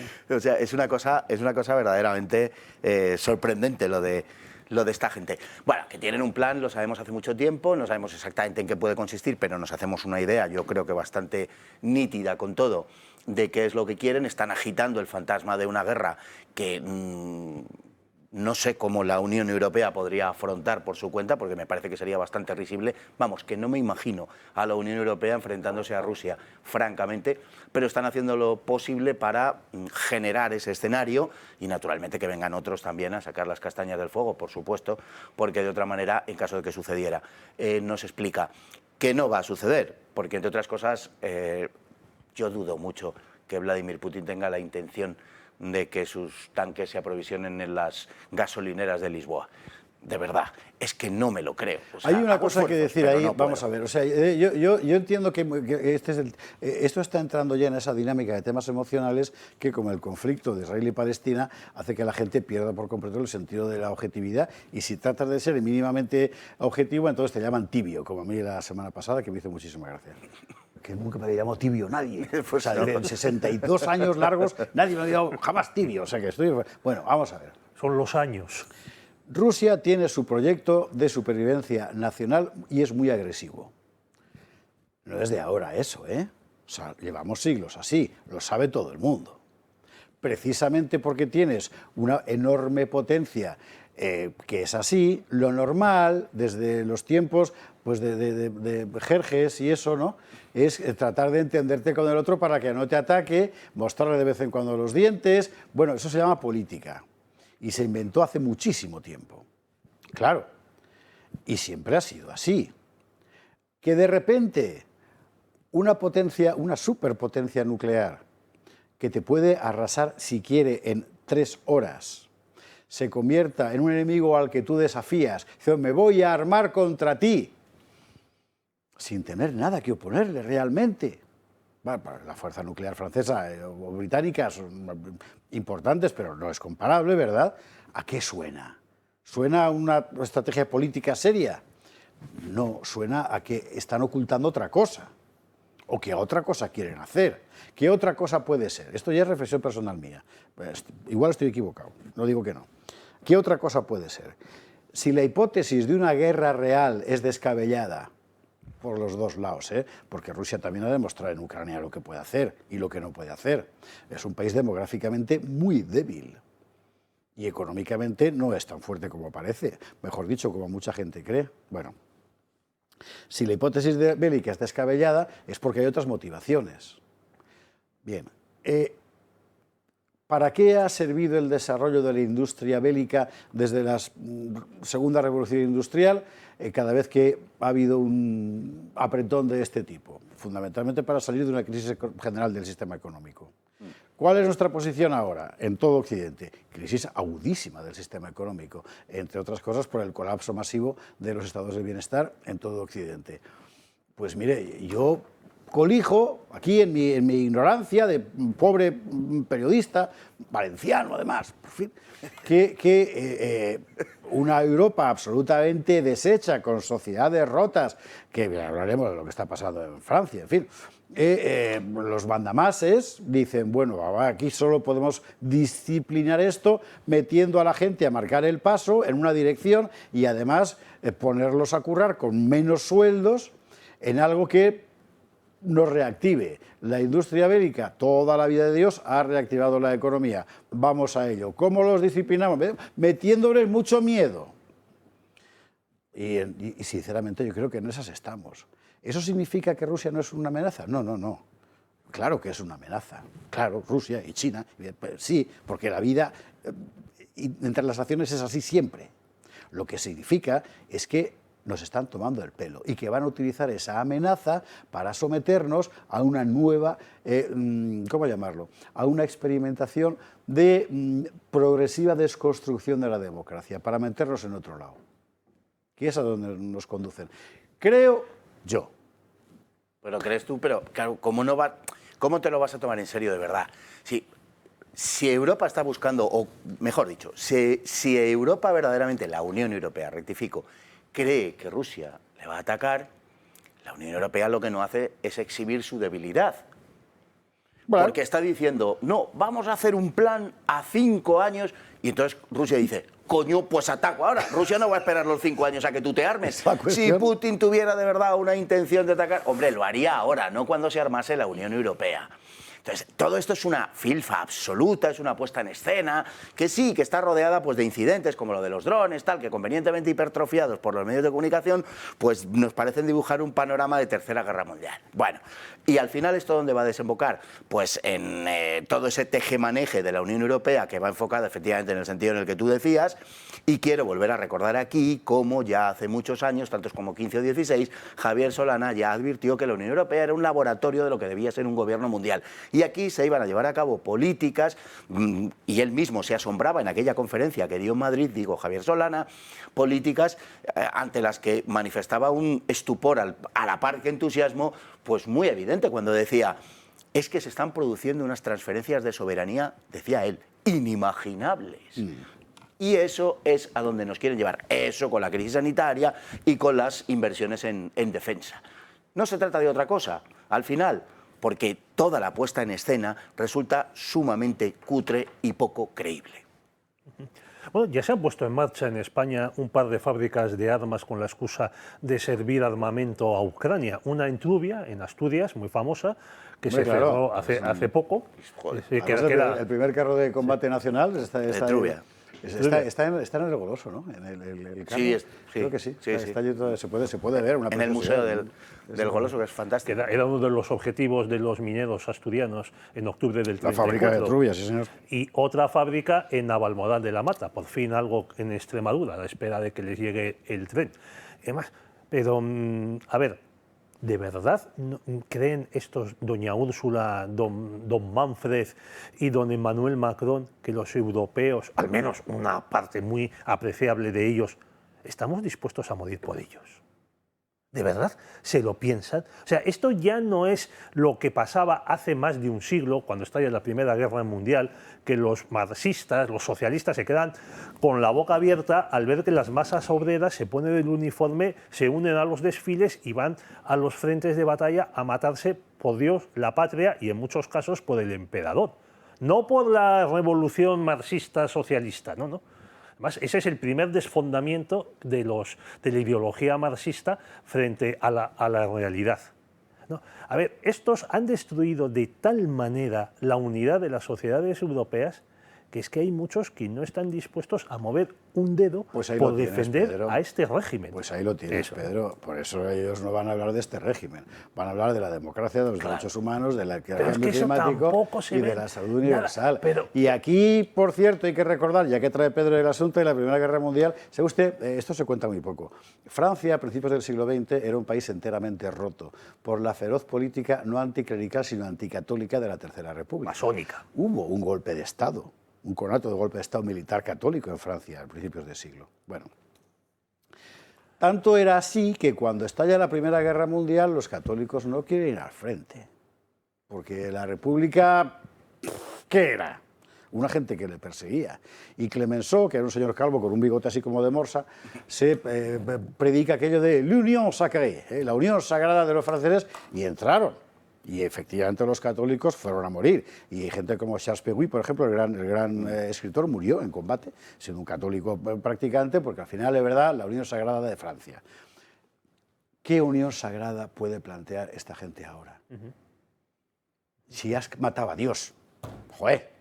Unión sagrada no, pero ¿qué te parece, por imaginar, una pandemia, otra Claro. pandemia terrible procedente de Rusia, por ejemplo?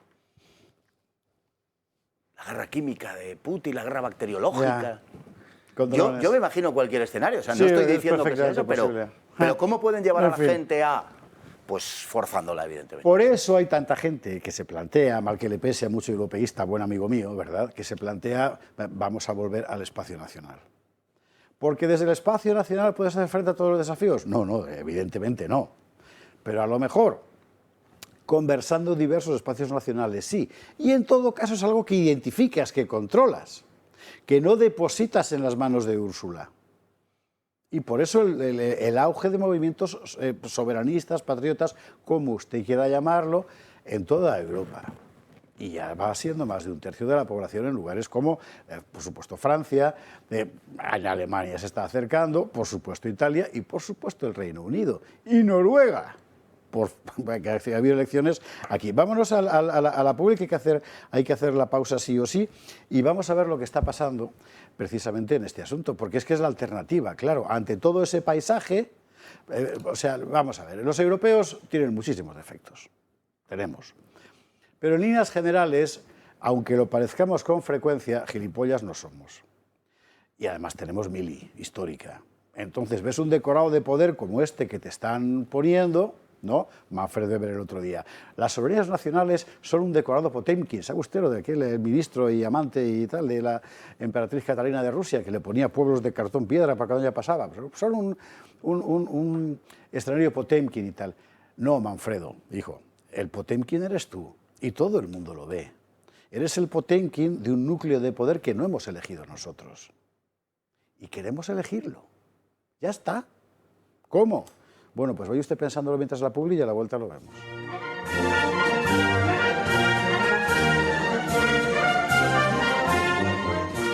Estamos de vuelta y estamos hablando del auge de movimientos patriotas, soberanistas, vamos a ver, de plataformas que reivindican el espacio de soberanía nacional como única forma de salvaguardar una vida pública reconocible. Porque de eso se trata, que no quiere decir que sea la panacea, la salvación y tal, no, no. Pero en todo caso sí que nos permite eludir lo que se está viniendo encima, que es un poder sin rostro, ¿no? Bueno, poder sin rostro.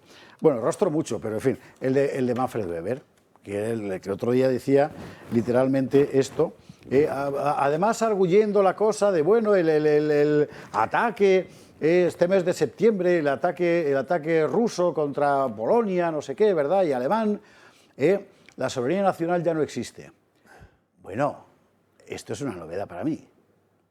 A lo mejor desde el punto de vista de un alemán no lo sé, con toda esa losa de la culpa, ¿verdad? Pero la soberanía nacional ya no existe. Ah, coño, esto es nuevo. ¿Feijóo está de acuerdo con eso? Bueno, claro, enfrente, ¿qué es lo que hay? Enfrente lo que hay son unas naciones que dicen, yo quiero seguir existiendo. En Francia había, antes de la caída del último gobierno, de Bayrou, un movimiento popular muy simpático, en fin, bastante los franceses son así, que se llamaba Saint-Nicolas Quipe, es decir, el que paga es Nicolás. ¿Quién es Nicolás? El francés medio. Y era un movimiento de protesta de las clases medias porque por todas partes les ponían impuestos y de todo. Sí, es verdad, es una presión fiscal todavía peor que la española. Bueno, con la caída de Bayrou había anunciado mucho movimiento patriota y tal. Y había una convocatoria, la Operación Tricolor. Además, aquí sacamos las imágenes, vamos a escucharla, podemos escucharla, están con audio, vamos a escuchar, el canto de los partisanos tiene su cosa. Escucha, escucha. À leurs fenêtres, sur leurs balcons, dans leurs rues. Ce n'est pas un simple geste décoratif, c'est un acte de résistance, un cri silencieux face à l'effacement de notre identité. Le bleu, le blanc et le rouge ne sont pas de simples couleurs. Bueno, ese es el canto del partisano y sobre esa música, evidentemente, que remitía a la resistencia durante la Segunda Guerra Mundial, franceses, poned vuestra bandera en el balcón. Somos nosotros y es un recordatorio de que somos nosotros y queremos seguir siendo nosotros. ¿Qué ha pasado acto seguido? Acto seguido ha pasado, mire usted por dónde, como pasó con los chalecos amarillos, y yo como estuve allí lo cuento siempre, es que yo estaba allí, estaba en la calle, lo vi. Cuando llegaba la gente del común, con sus tractores, del campo, con su chaleco amarillo, aparecían los antifas. ¿Y quiénes son los antifas? Pues los antifas son grupos de terroristas callejeros invariablemente procedentes de la extrema izquierda pija y de la inmigración que lo rompen todo y deshacen las protestas. Y poníamos aquí el otro día el ejemplo de esos contrafuegos que hacen los bomberos de vez en cuando hay un fuego que ves que viene, haces tú otro y lo cortas. La extrema izquierda es el contrafuego del poder para que el pueblo no pueda hablar. En esas estamos. Y eso es lo que está pasando en Francia. Pero no sé si lo conseguirán. En Noruega, ¿qué ha pasado? Pues de repente el voto joven convierte al partido soberanista de allá, que es el Partido del Progreso, en segunda fuerza nacional. Hay más. Lo que pasaba en Inglaterra, lo que ha venido pasando, ya lo contábamos aquí la semana pasada, continúa. Y para este fin de semana había convocada nuevas manifestaciones en el Reino Unido contra la inmigración ilegal y la inseguridad. Bueno, pues es lo que está pasando. Y la gente que dice, oye, amigo, yo soy de aquí y quiero seguir siendo de aquí.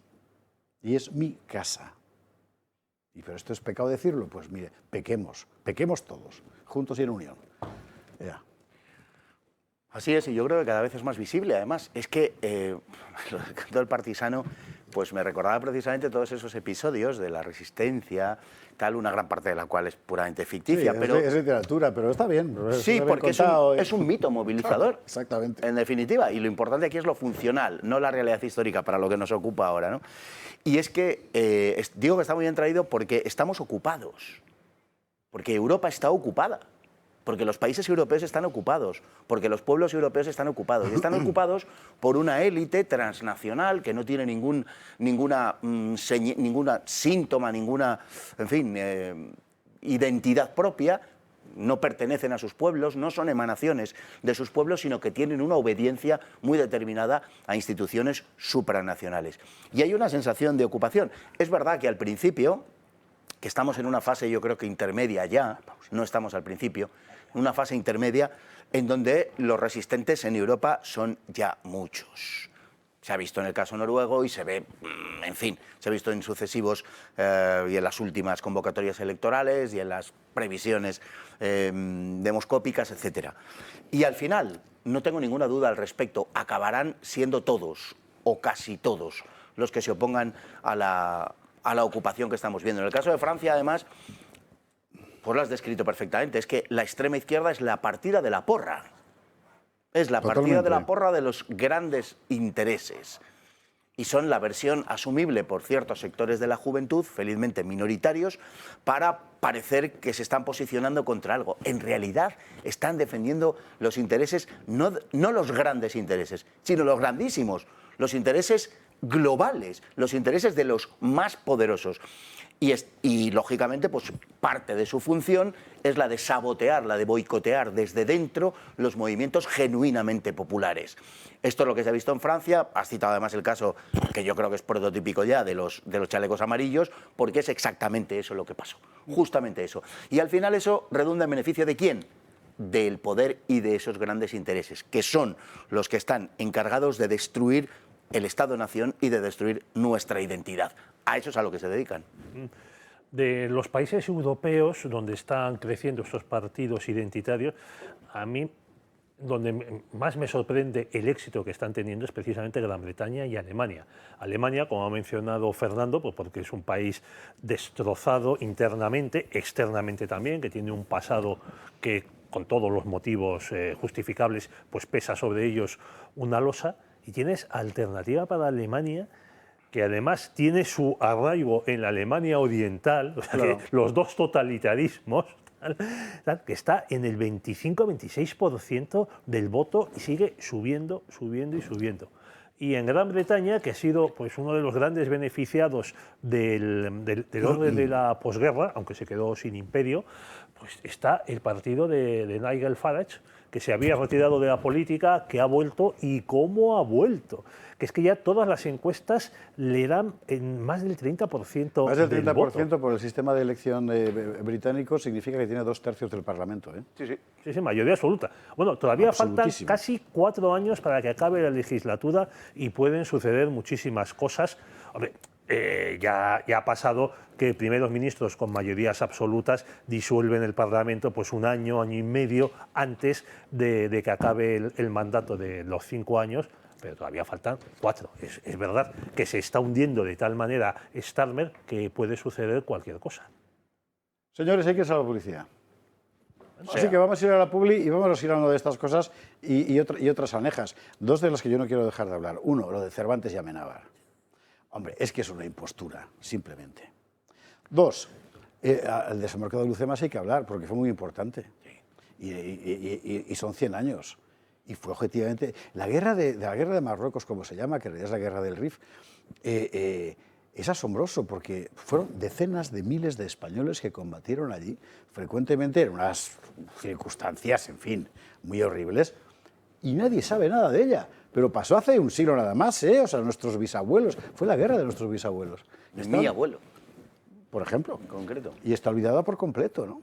Bueno, pues vamos a hablar de ese asunto enseguida.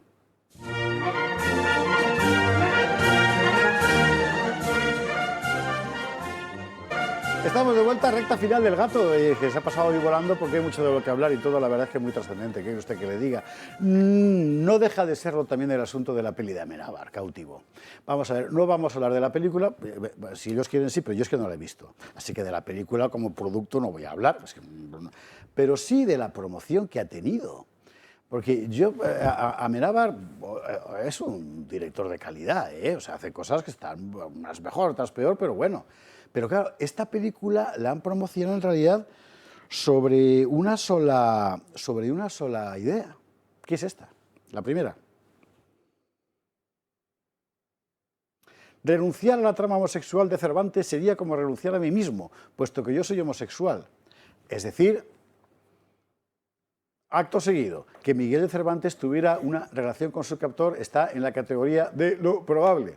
Última versión, creo que tenemos la última versión, la tenemos esta. Se ha montado un pollo cuando ni planteó que Cervantes fuera homosexual. Vamos a ver, Alejandro.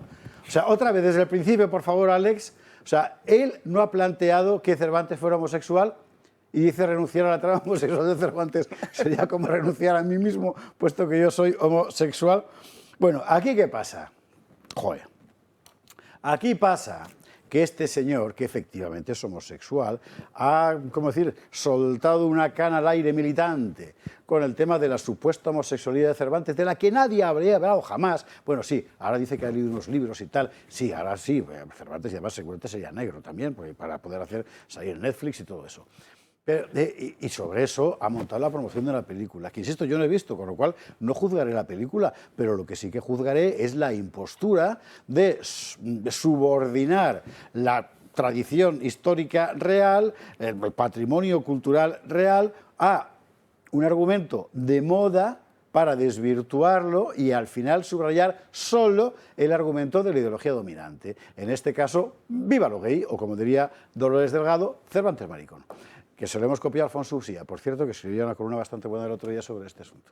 Ciertamente. O sea, ciertamente. no. A Cervantes, bueno, cuenta la historia, Fernando. No, la historia, pero es que es lo de Amenábar, en definitiva. Lo que está contando Amenábar, de la trola que ha contado y tal y cual, que se basa pues, en los años que estuvo Cervantes preso en Argel, y donde él imagina que pudo haber, pues, coño, le pudo haber tocado la lotería. Pero es que son una sarta de chorradas. Vamos a ver, yo soy favorable a la novela histórica.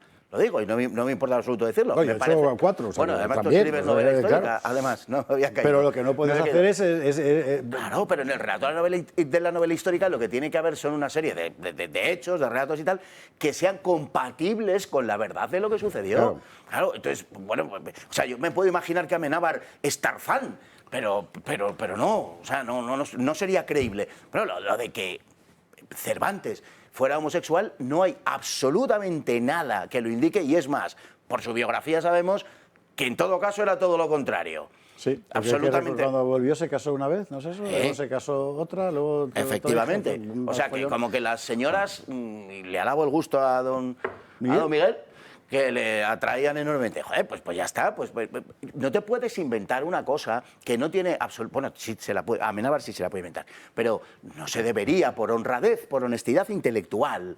No te puedes inventar una historia que no encaja con el personaje, que no tiene nada que ver y que, bueno, como posibilidad, pues sí, claro, las posibilidades son infinitas. Lo que cuenta la gente que ha visto la peli o tal, que dice, bueno, en realidad son unos pocos segundos donde ni siquiera queda claro qué. Es decir, es una operación puramente ideológico-comercial. A mí es lo que me indigna. Exacto.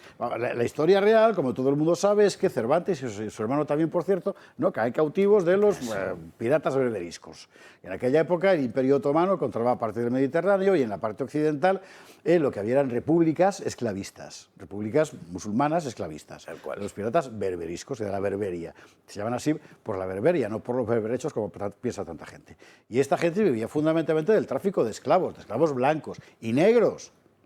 Pero el mercado mediterráneo era enorme. Si usted va no sé, a Santa Pola, ve que el pueblo está muy tierra adentro, no está pegado al mar. ¿Por qué?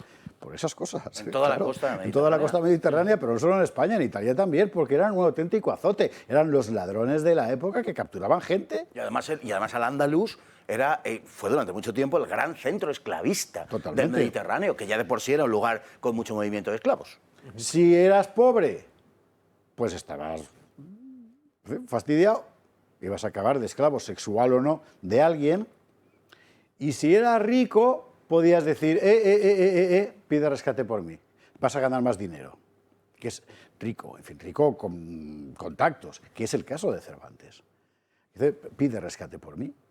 Y al final, efectivamente, le rescatan. Es que rescate son dineros. Es que cuando apresan los piratas a Cervantes y a su hermano Rodrigo, enfrente de la costa de Palamos, por cierto, es que él llevaba en su equipaje unas cartas de recomendación, una de Juan de Austria y otra del duque de Sesa. Entonces sus captores piensan que era un hombre pues, de cierto prestigio. prestigio. Duque de Sesa, que es la familia del gran capitán, todo se ha dicho. Y piensan sus captores pues, que es un hombre pues, con posibles o que es un hombre de alcurnia. Y por eso piden por él un rescate. Le tienen preso 5 años. Él intenta escaparse 4 veces y al final es liberado porque su familia se arruina reuniendo el rescate y también porque aportan parte del dinero los frailes mercenarios. Pues para estar enamorado, querer escaparse 4 veces, no. Claro, entonces al final la tienes con él. Bueno, al final entre el captor y Cervantes, pues hay una relación ahí que es un poco ambigua, porque claro, el captor en lugar de machacarlo a latigazos y no sé qué tal, pues resulta que le tiene estima, cuando se intenta escapar no le mata, si no le mata cuando se intenta escapar es porque algo hay, será. Y no es el rescate que espera, sino que igual tenía ahí un... Hombre, no me toques las narices, Alejandro, Amenábar, leche. Mira, lo que mejor retrata a Amenábar es un comentario que hizo él después de la película Hipatia, que es una patada en la entrepierna de la historia semejante a esta, cuando dijo, mira, y lo contó él, creo recordar, si no me traiciona la memoria, cuando salimos del estreno, una pareja que iba delante de nosotros comentó, dice él, qué hijos de puta eran estos cristianos. Y añade Amenábar. Ahí me di cuenta de que había conseguido mi objetivo. Esto lo cuenta Amenábar. Bueno, no creo que haya mucho más que decir del personaje. Bueno, que lo diga, por que lo diga. fortuna, esa película fue tal desastre fuera de España, donde aquí la apoyó, pues no sé si estaba ya el gobierno de Zapatero Da o igual, de Sánchez. han sido todos los gobiernos lo mismo. No, yo creo que era en tiempo de Rajoy, creo. Pues da igual, como dice, Sí, bueno, como dice Javier, es lo mismo. Bueno, pues tardó varios años en estrenarse en Hispanoamérica y le tuvieron que cambiar el título y el cartel. Y como título nuevo pusieron algo de la caída del Imperio Romano. Porque, claro, Hipatia, el incendio de la biblioteca de Alejandría, tal, eso en sociedades no tan envilecidas y tan anticlericales como la española, pues era difícil de colar. Bueno, Amenábar también ha intentado reescribir el incidente de entre Unamuno y Millán Astray en el Día de la Hispanidad del 36. Y él y otros se han hecho eco de una teoría también absolutamente descabellada que parece puesta en circulación por este Instituto Catalán de Cultura Histórica, de que a Unamuno lo envenenan o lo matan a disgustos los falangistas. Sobre todo a disgustos, claro, con las canciones del cancionero del Frente de Juventudes. No te jodas. ¿Qué dice Amenábar? Y es una pena, de verdad lo digo, por ser justos, porque creo que Amenábar es un tío con talento. Pero es que lo dedica al mal, joder, lo dedica al mal. ¿Qué ha dicho Amenábar? Lo último que ha dicho. Bueno, en realidad no es lo último, porque lo último es esto otro que hemos sacado, pero bueno, le escuchamos a él. Yo creo que las películas hay que hacerlas con prudencia, con sentido de la responsabilidad, y más si haces una película histórica. Yo ya llevo unas cuantas, pero sin miedo. Hay que hacerlas sin miedo porque si no, para mí es el fin de nuestra cultura. Y yo me enfrento así a cada proyecto, intento ser lo más honesto posible, y de la misma manera por la que en 30 años no me he sentido llamado a hacer ninguna película sobre el colectivo gay al que obviamente pertenezco, ni una película activista, me parecía ridículo esquinar y esconder este tema que, por otro lado, estaba planteado en todos los libros de historia que caían en mis manos. Pues yo no sé dónde tenía las manos puestas, porque la verdad, o sea, aquí nosotros tres algo hemos leído y juntos, ¿cómo era? No es que somos como vos y juntos somos más que vos, ¿verdad? Claro, vamos a ver, o sea, con todo cariño, porque yo estoy de acuerdo con la serie que La Fortuna, por ejemplo, que es una teleserie que hizo, está francamente bien, o sea, Amenábar no me parece... Como Tesis, su primera película. Tesis es magnífico. Es genial, o sea, si no estamos hablando de un imbécil, este es el problema, claro. Pero yo estoy de acuerdo en que uno tiene que acercarse a esto sin miedo. Pero además tiene que acercarse con un poquito de vergüenza torera. Claro. O sea, hay cosas sencillamente que no se pueden contar. Yo no puedo, antes se hacía alusión Fernando Paz a la novela histórica, pues yo pongo mi caso. Yo no me puedo acercar al episodio de la batalla de Clavijo en el año 845, según la tradición, tratando de convencer al lector de que fue verdad histórica, cuando desde el punto de vista historiográfico lo que está atestado es que no fue exactamente verdad, sino que es transformación legendaria de otros hechos reales. No puedes engañar a la gente. Yo no puedo hacer que el rey Ramiro I se enamore locamente de Musa ibn Musa. O sea, no, además estaría haciendo el ridículo. Claro. O sea, las cosas tienen sus límites, ¿no? Ni puedo sacar, yo qué sé, a Paterna de Oviedo a la reina, pues fumándose un porro en Santa María del Naranco. O sea, hay cosas que no, pues ya está. Pero es que eso se llama honestidad intelectual, que tú sabes que eso es imposible o improbable y no lo debes utilizar, no se puede utilizar como un argumento que además redunda en tu beneficio, porque es lo que está intentando arrimar el ascua a la sardina. O sea, como no tengo miedo, voy a hacer una película en la que voy a demostrar que Cervantes era, ante todo, un devoto católico hasta... No, por ahí no vas a ir, ¿verdad? Claro, porque entonces, ¿qué te van a decir los tuyos? Te van a llamar facha. Y ya no vas a poder estrenar. Es que no es tener valor precisamente orientar en ese sentido la película. Si tienes valor, haz otras cosas, Alejandro. Exactamente. Si tienes valor, haz una película sin miedo. Pues mira, cógete historias como, por ejemplo, la de Niño de Balboa, o Álvaro Núñez Cabeza de Vaca, o Hernán Cortés, o yo qué sé, o si quieres un antihéroe... Los mártires de Palacuellos. O un antihéroe Almagro, ¿verdad? Y hace una película épica, como hacen en cualquier país del mundo menos aquí. Pero a que no lo vas a hacer. ¿Verdad? Pues ahí estamos. En fin, pues y ahora usted si quiere vaya a verla. Y luego hablamos. Yo no la voy a ver, pero sobre todo por la gigantesca... Vamos a poner otra vez, por favor, la cadena de titulares. Son titulares con 4 días de diferencia, en diferentes medios. Primer titular, el que apareció en El Mundo. Renunciar a la trama homosexual de Cervantes sería como renunciar a mí mismo, puesto que yo soy homosexual. La idea clave que transmite también para la gente, Cervantes, maricón. Segundo titular. Bueno, hombre, esto está en la categoría de lo probable. ¿Dónde están las pruebas? No están, pero ya está rebajando tono. Tercer titular, Heraldo de Aragón, creo que de ayer. Se ha montado un pollo cuando ni planteo que Cervantes fuera homosexual. Hombre, venga, por favor. Ya está bien. ¿Te acuerdas del periódico, cómo se llamaba? El periódico este francés cuando Napoleón desembarca... El Monitor. ¿Entiendes? Cuando desembarca de la isla de Elba. Y dice, el tirano sangriento desembarca tal. Y según se va acercando... Y 5 días después, su majestad, el emperador, entra en París. Exactamente lo mismo. Pues es un poco, Alejandro, un poco. Podías hacer una película sobre eso, sobre los titulares del Monitor, sobre Napoleón cuando desembarca y cómo van cambiando los titulares en función del acercamiento de su majestad a París. Sí, pues el otro día le escuché, porque era un vídeo, una reseña de una película francesa que se titula 13 días y 13 noches sobre la huida, la evacuación, dirían algunos, por parte de los occidentales de Kabul.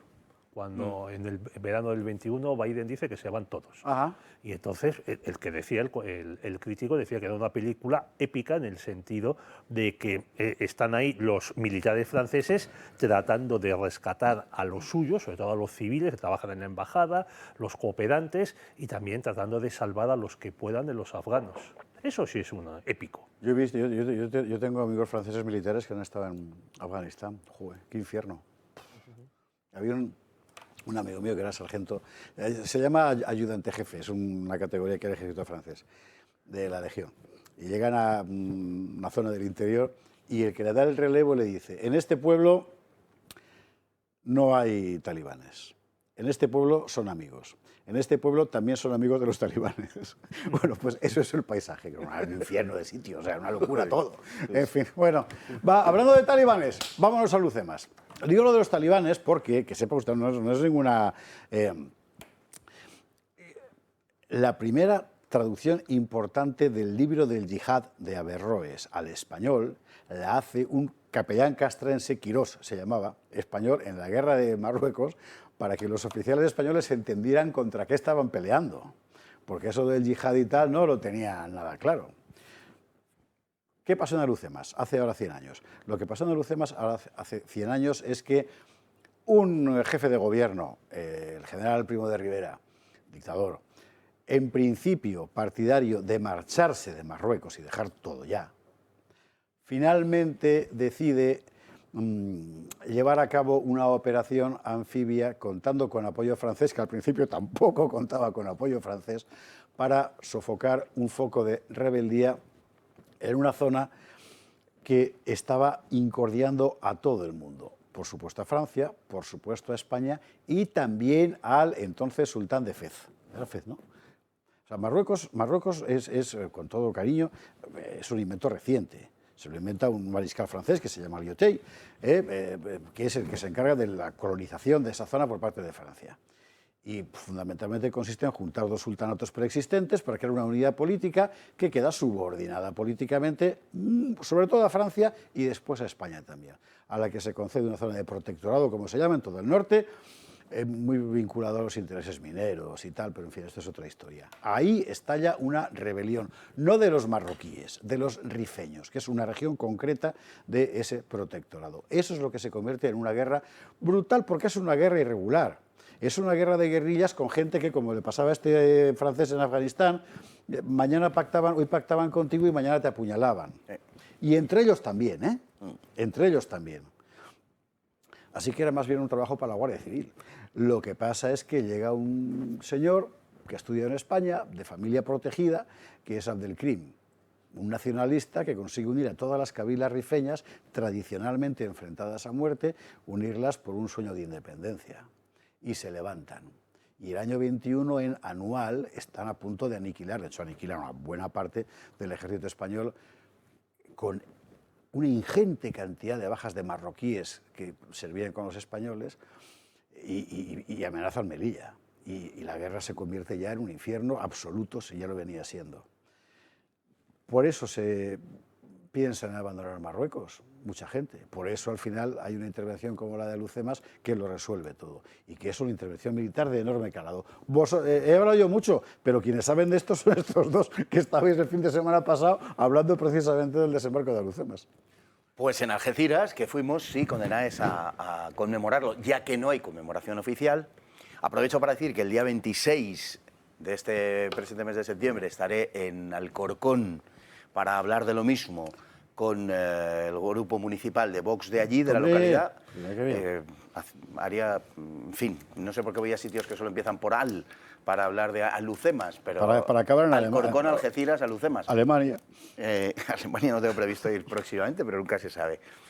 Y efectivamente es como lo has contado, Abdelkrim logra unificar a todas aquellas cabilas que por razón de la estructura tribal norteafricana, bueno, y la árabe en general, sí, que es lo mismo, pero bueno, en el caso, son bereberes, pero sí, pero la estructura es la misma. Es una estructura tribal que tiene algunas diferencias con la árabe original, pero en esencia que les lleva al enfrentamiento permanente entre unos y otros.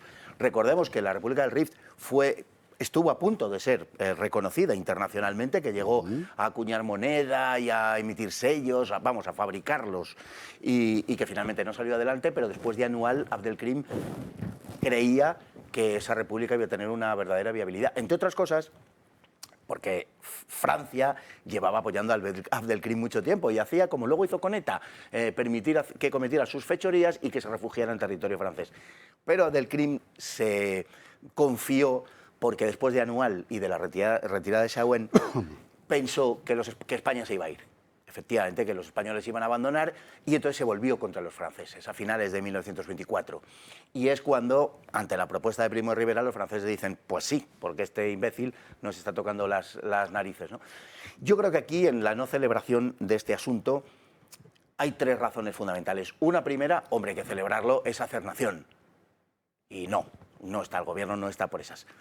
Un segundo aspecto, que no es menor, es que en el desembarco de Alhucemas, del 8 de septiembre de 1925, la vanguardia legionaria la mandaba un coronel que se llamaba Francisco Franco. Efectivamente. Y de la conmemoración de Alhucemas, pues lógicamente se derivaría una valoración de la figura de Francisco Franco, que ya era una auténtica leyenda en África, ya para aquella época, y que con motivo de Alhucemas ascendería a general de brigada, no nos olvidemos. Entonces es insoslayable, lógicamente, el papel de Franco, que además tuvo menciones especiales, específicas a su valor, y a su valía en el desarrollo de la operación por parte de sus superiores. Y un tercer aspecto, por supuesto, es la sumisión a Marruecos del gobierno español, que no quiere molestarle en absoluto, cuando el enfoque real, como habéis comentado, como tú has comentado al principio, sería precisamente recordar que lo que había era un protectorado dividido entre Francia y España, de forma muy desigual, pero en definitiva dividido entre Francia y España, y que esto era una cuestión referente al RIF, no a Marruecos. Claro. Que quien pide el protectorado es Abdelaziz, quien pide el protectorado es el sultán, es Marruecos. Se podría explicar por qué, pero en todo caso, quien lo piden son ellos. Por tanto, no habría razón pública de que Marruecos se tuviera que molestar por eso, lo cual me molesta a mí, porque a mí sí me gustaría que se conmemorara y que Marruecos se molestara. Mientras tanto, Marruecos sigue reprimiendo hoy ferozmente a la gente en el RIF. Esto hay que decirlo también, o sea, en el RIF el ambiente político es absolutamente incandescente contra Rabat. Pero bueno, esto es otra historia. Y eso, bueno, es otra historia, pero eso nos está ayudando mucho en las ciudades norteafricanas, sobre todo en Melilla, porque la lealtad de los rifeños, muchos de los cuales se encuentran entre los pobladores de Melilla, no va precisamente hacia Mohamed VI. Está bien visto eso, efectivamente. Solo añado una cosa ya y dejo la palabra a Pedro. Quiero aprovechar, y a lo mejor a mucha gente le extraña, pero de verdad que es que conozco a algunos. Quiero aprovechar para recordar a los miles y miles de marroquíes que durante aquellos años, y los anteriores y los posteriores, pues estaban tan orgullosos de ser españoles. Claro, es que eran españoles. Muchos de ellos en filas, ¿verdad? y luego sus hijos y sus nietos. Los regulares. Y en Vicián y gente que conozco yo, peluqueros y tal, que son descendientes precisamente de aquellos y lo que te lo cuentan con mucho orgullo, que las cosas no son tan... En fin. Bueno, Pedro. Bueno, también hay en Ifni protestas de parte de la población contra el sultán Mohamed porque les tiene absolutamente abandonados. Hasta hubo una ocupación del antiguo consulado español que está abandonado. Bueno, volviendo a Lucemas, bueno, es que el régimen del 78 solo conmemora derrotas españolas. Pues ahí tenemos a los nacionalistas vascos a los que no se les cae de la boca el bombardeo de Guernica, los nacionalistas catalanes con la toma de Barcelona por los borbónicos, entre los que había algunos catalanes, y hasta la Armada Española envió un barco a conmemorar los 200 años de la batalla de Trafalgar, en una parada naval que se hizo en Gran Bretaña. No se están conmemorando ninguna de las grandes victorias españolas de los aniversarios. Pues hemos tenido Covadonga, 1500 años, Lepanto, que fueron 450 años en 2021, la batalla de Bailén, que se venció a Napoleón, las Navas de Tolosa, los 500 años de la primera vuelta al mundo, que se quiso degradar y se degradó haciendo portuguesa. Sí. Cuando, según algunos historiadores, hasta el rey portugués, creo que era Manuel I el Afortunado, intentó que se asesinase a Magallanes. Que mandan agentes para acabar con Magallanes, para que no pueda salir, persiguen luego la flotilla, claro, Portugal intenta por todos los medios, porque era muy importante, claro. Porque esa zona de las Molucas estaba indefinida en el reparto que se había hecho en el Tratado de Tordesillas. Bueno, tenemos la toma de Granada, que yo creo que debería de ser la gran fiesta española, que no la celebra.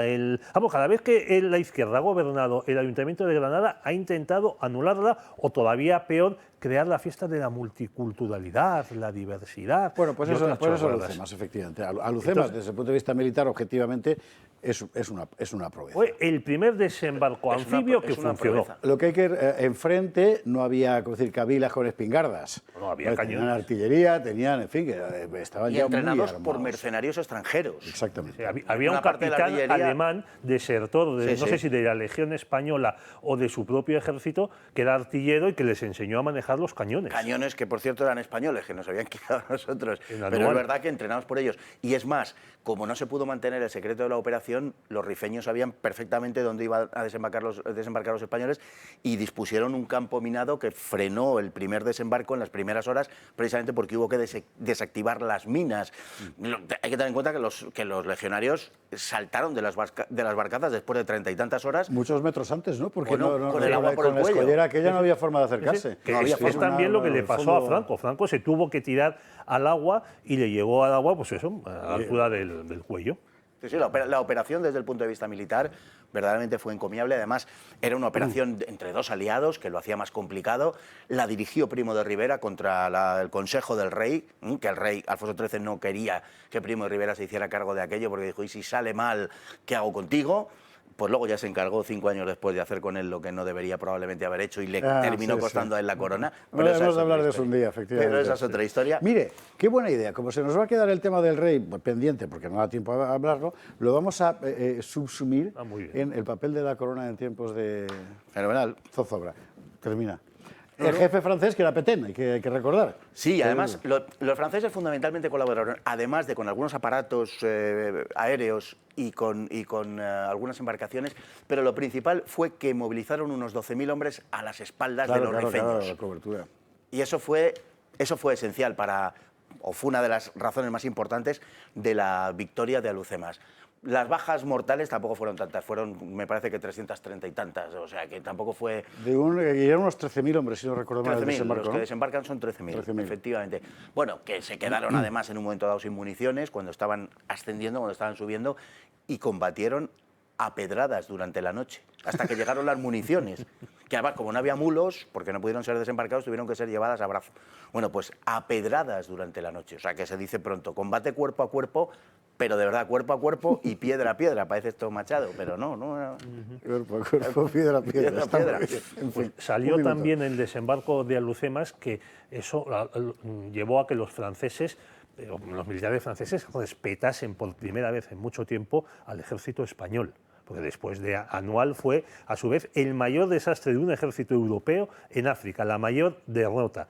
Y los franceses elogiaban que la intendencia española había funcionado muy bien y que habían sido capaces, el mando español, Sí, porque técnicamente el gran problema efectivamente es ese, de una operación combinada. Por eso mucha gente dice, creciéndose, el desembarco de Normandía se inspira en Alucema. Pues no, o sea, eso no es verdad. Pero sí es verdad que las operaciones anfibias a partir de aquel momento tienen una referencia de organización logística concreta, que es esa. Luego hubo más. Pero es que el anterior había sido el de los Dardanelos, de los ingleses, ¿no? Es que fue un fracaso. Es que Gallipoli la tenía en mente Primo de Rivera y la estudió cuando se la entrega a Gómez Jordana. Le dice, ten muy en cuenta todo lo que ha pasado en Gallipoli justo 10 años antes, 1915. Don Pedro Fernández Barbadillo, don Fernando Paz. Un placer. Saludos fuertes a Carlos Esteban y a José Antonio Fuster, que no han podido estar hoy, y a Jesús García Conde, que está viniendo del Paraguay. ¿Por qué nunca llueve en Uruguay? Porque está debajo del Paraguay. Eso se lo voy a pasar yo a Gaby Serrano, que tiene unos chistes horribles. Que tengan ustedes un buen fin de semana.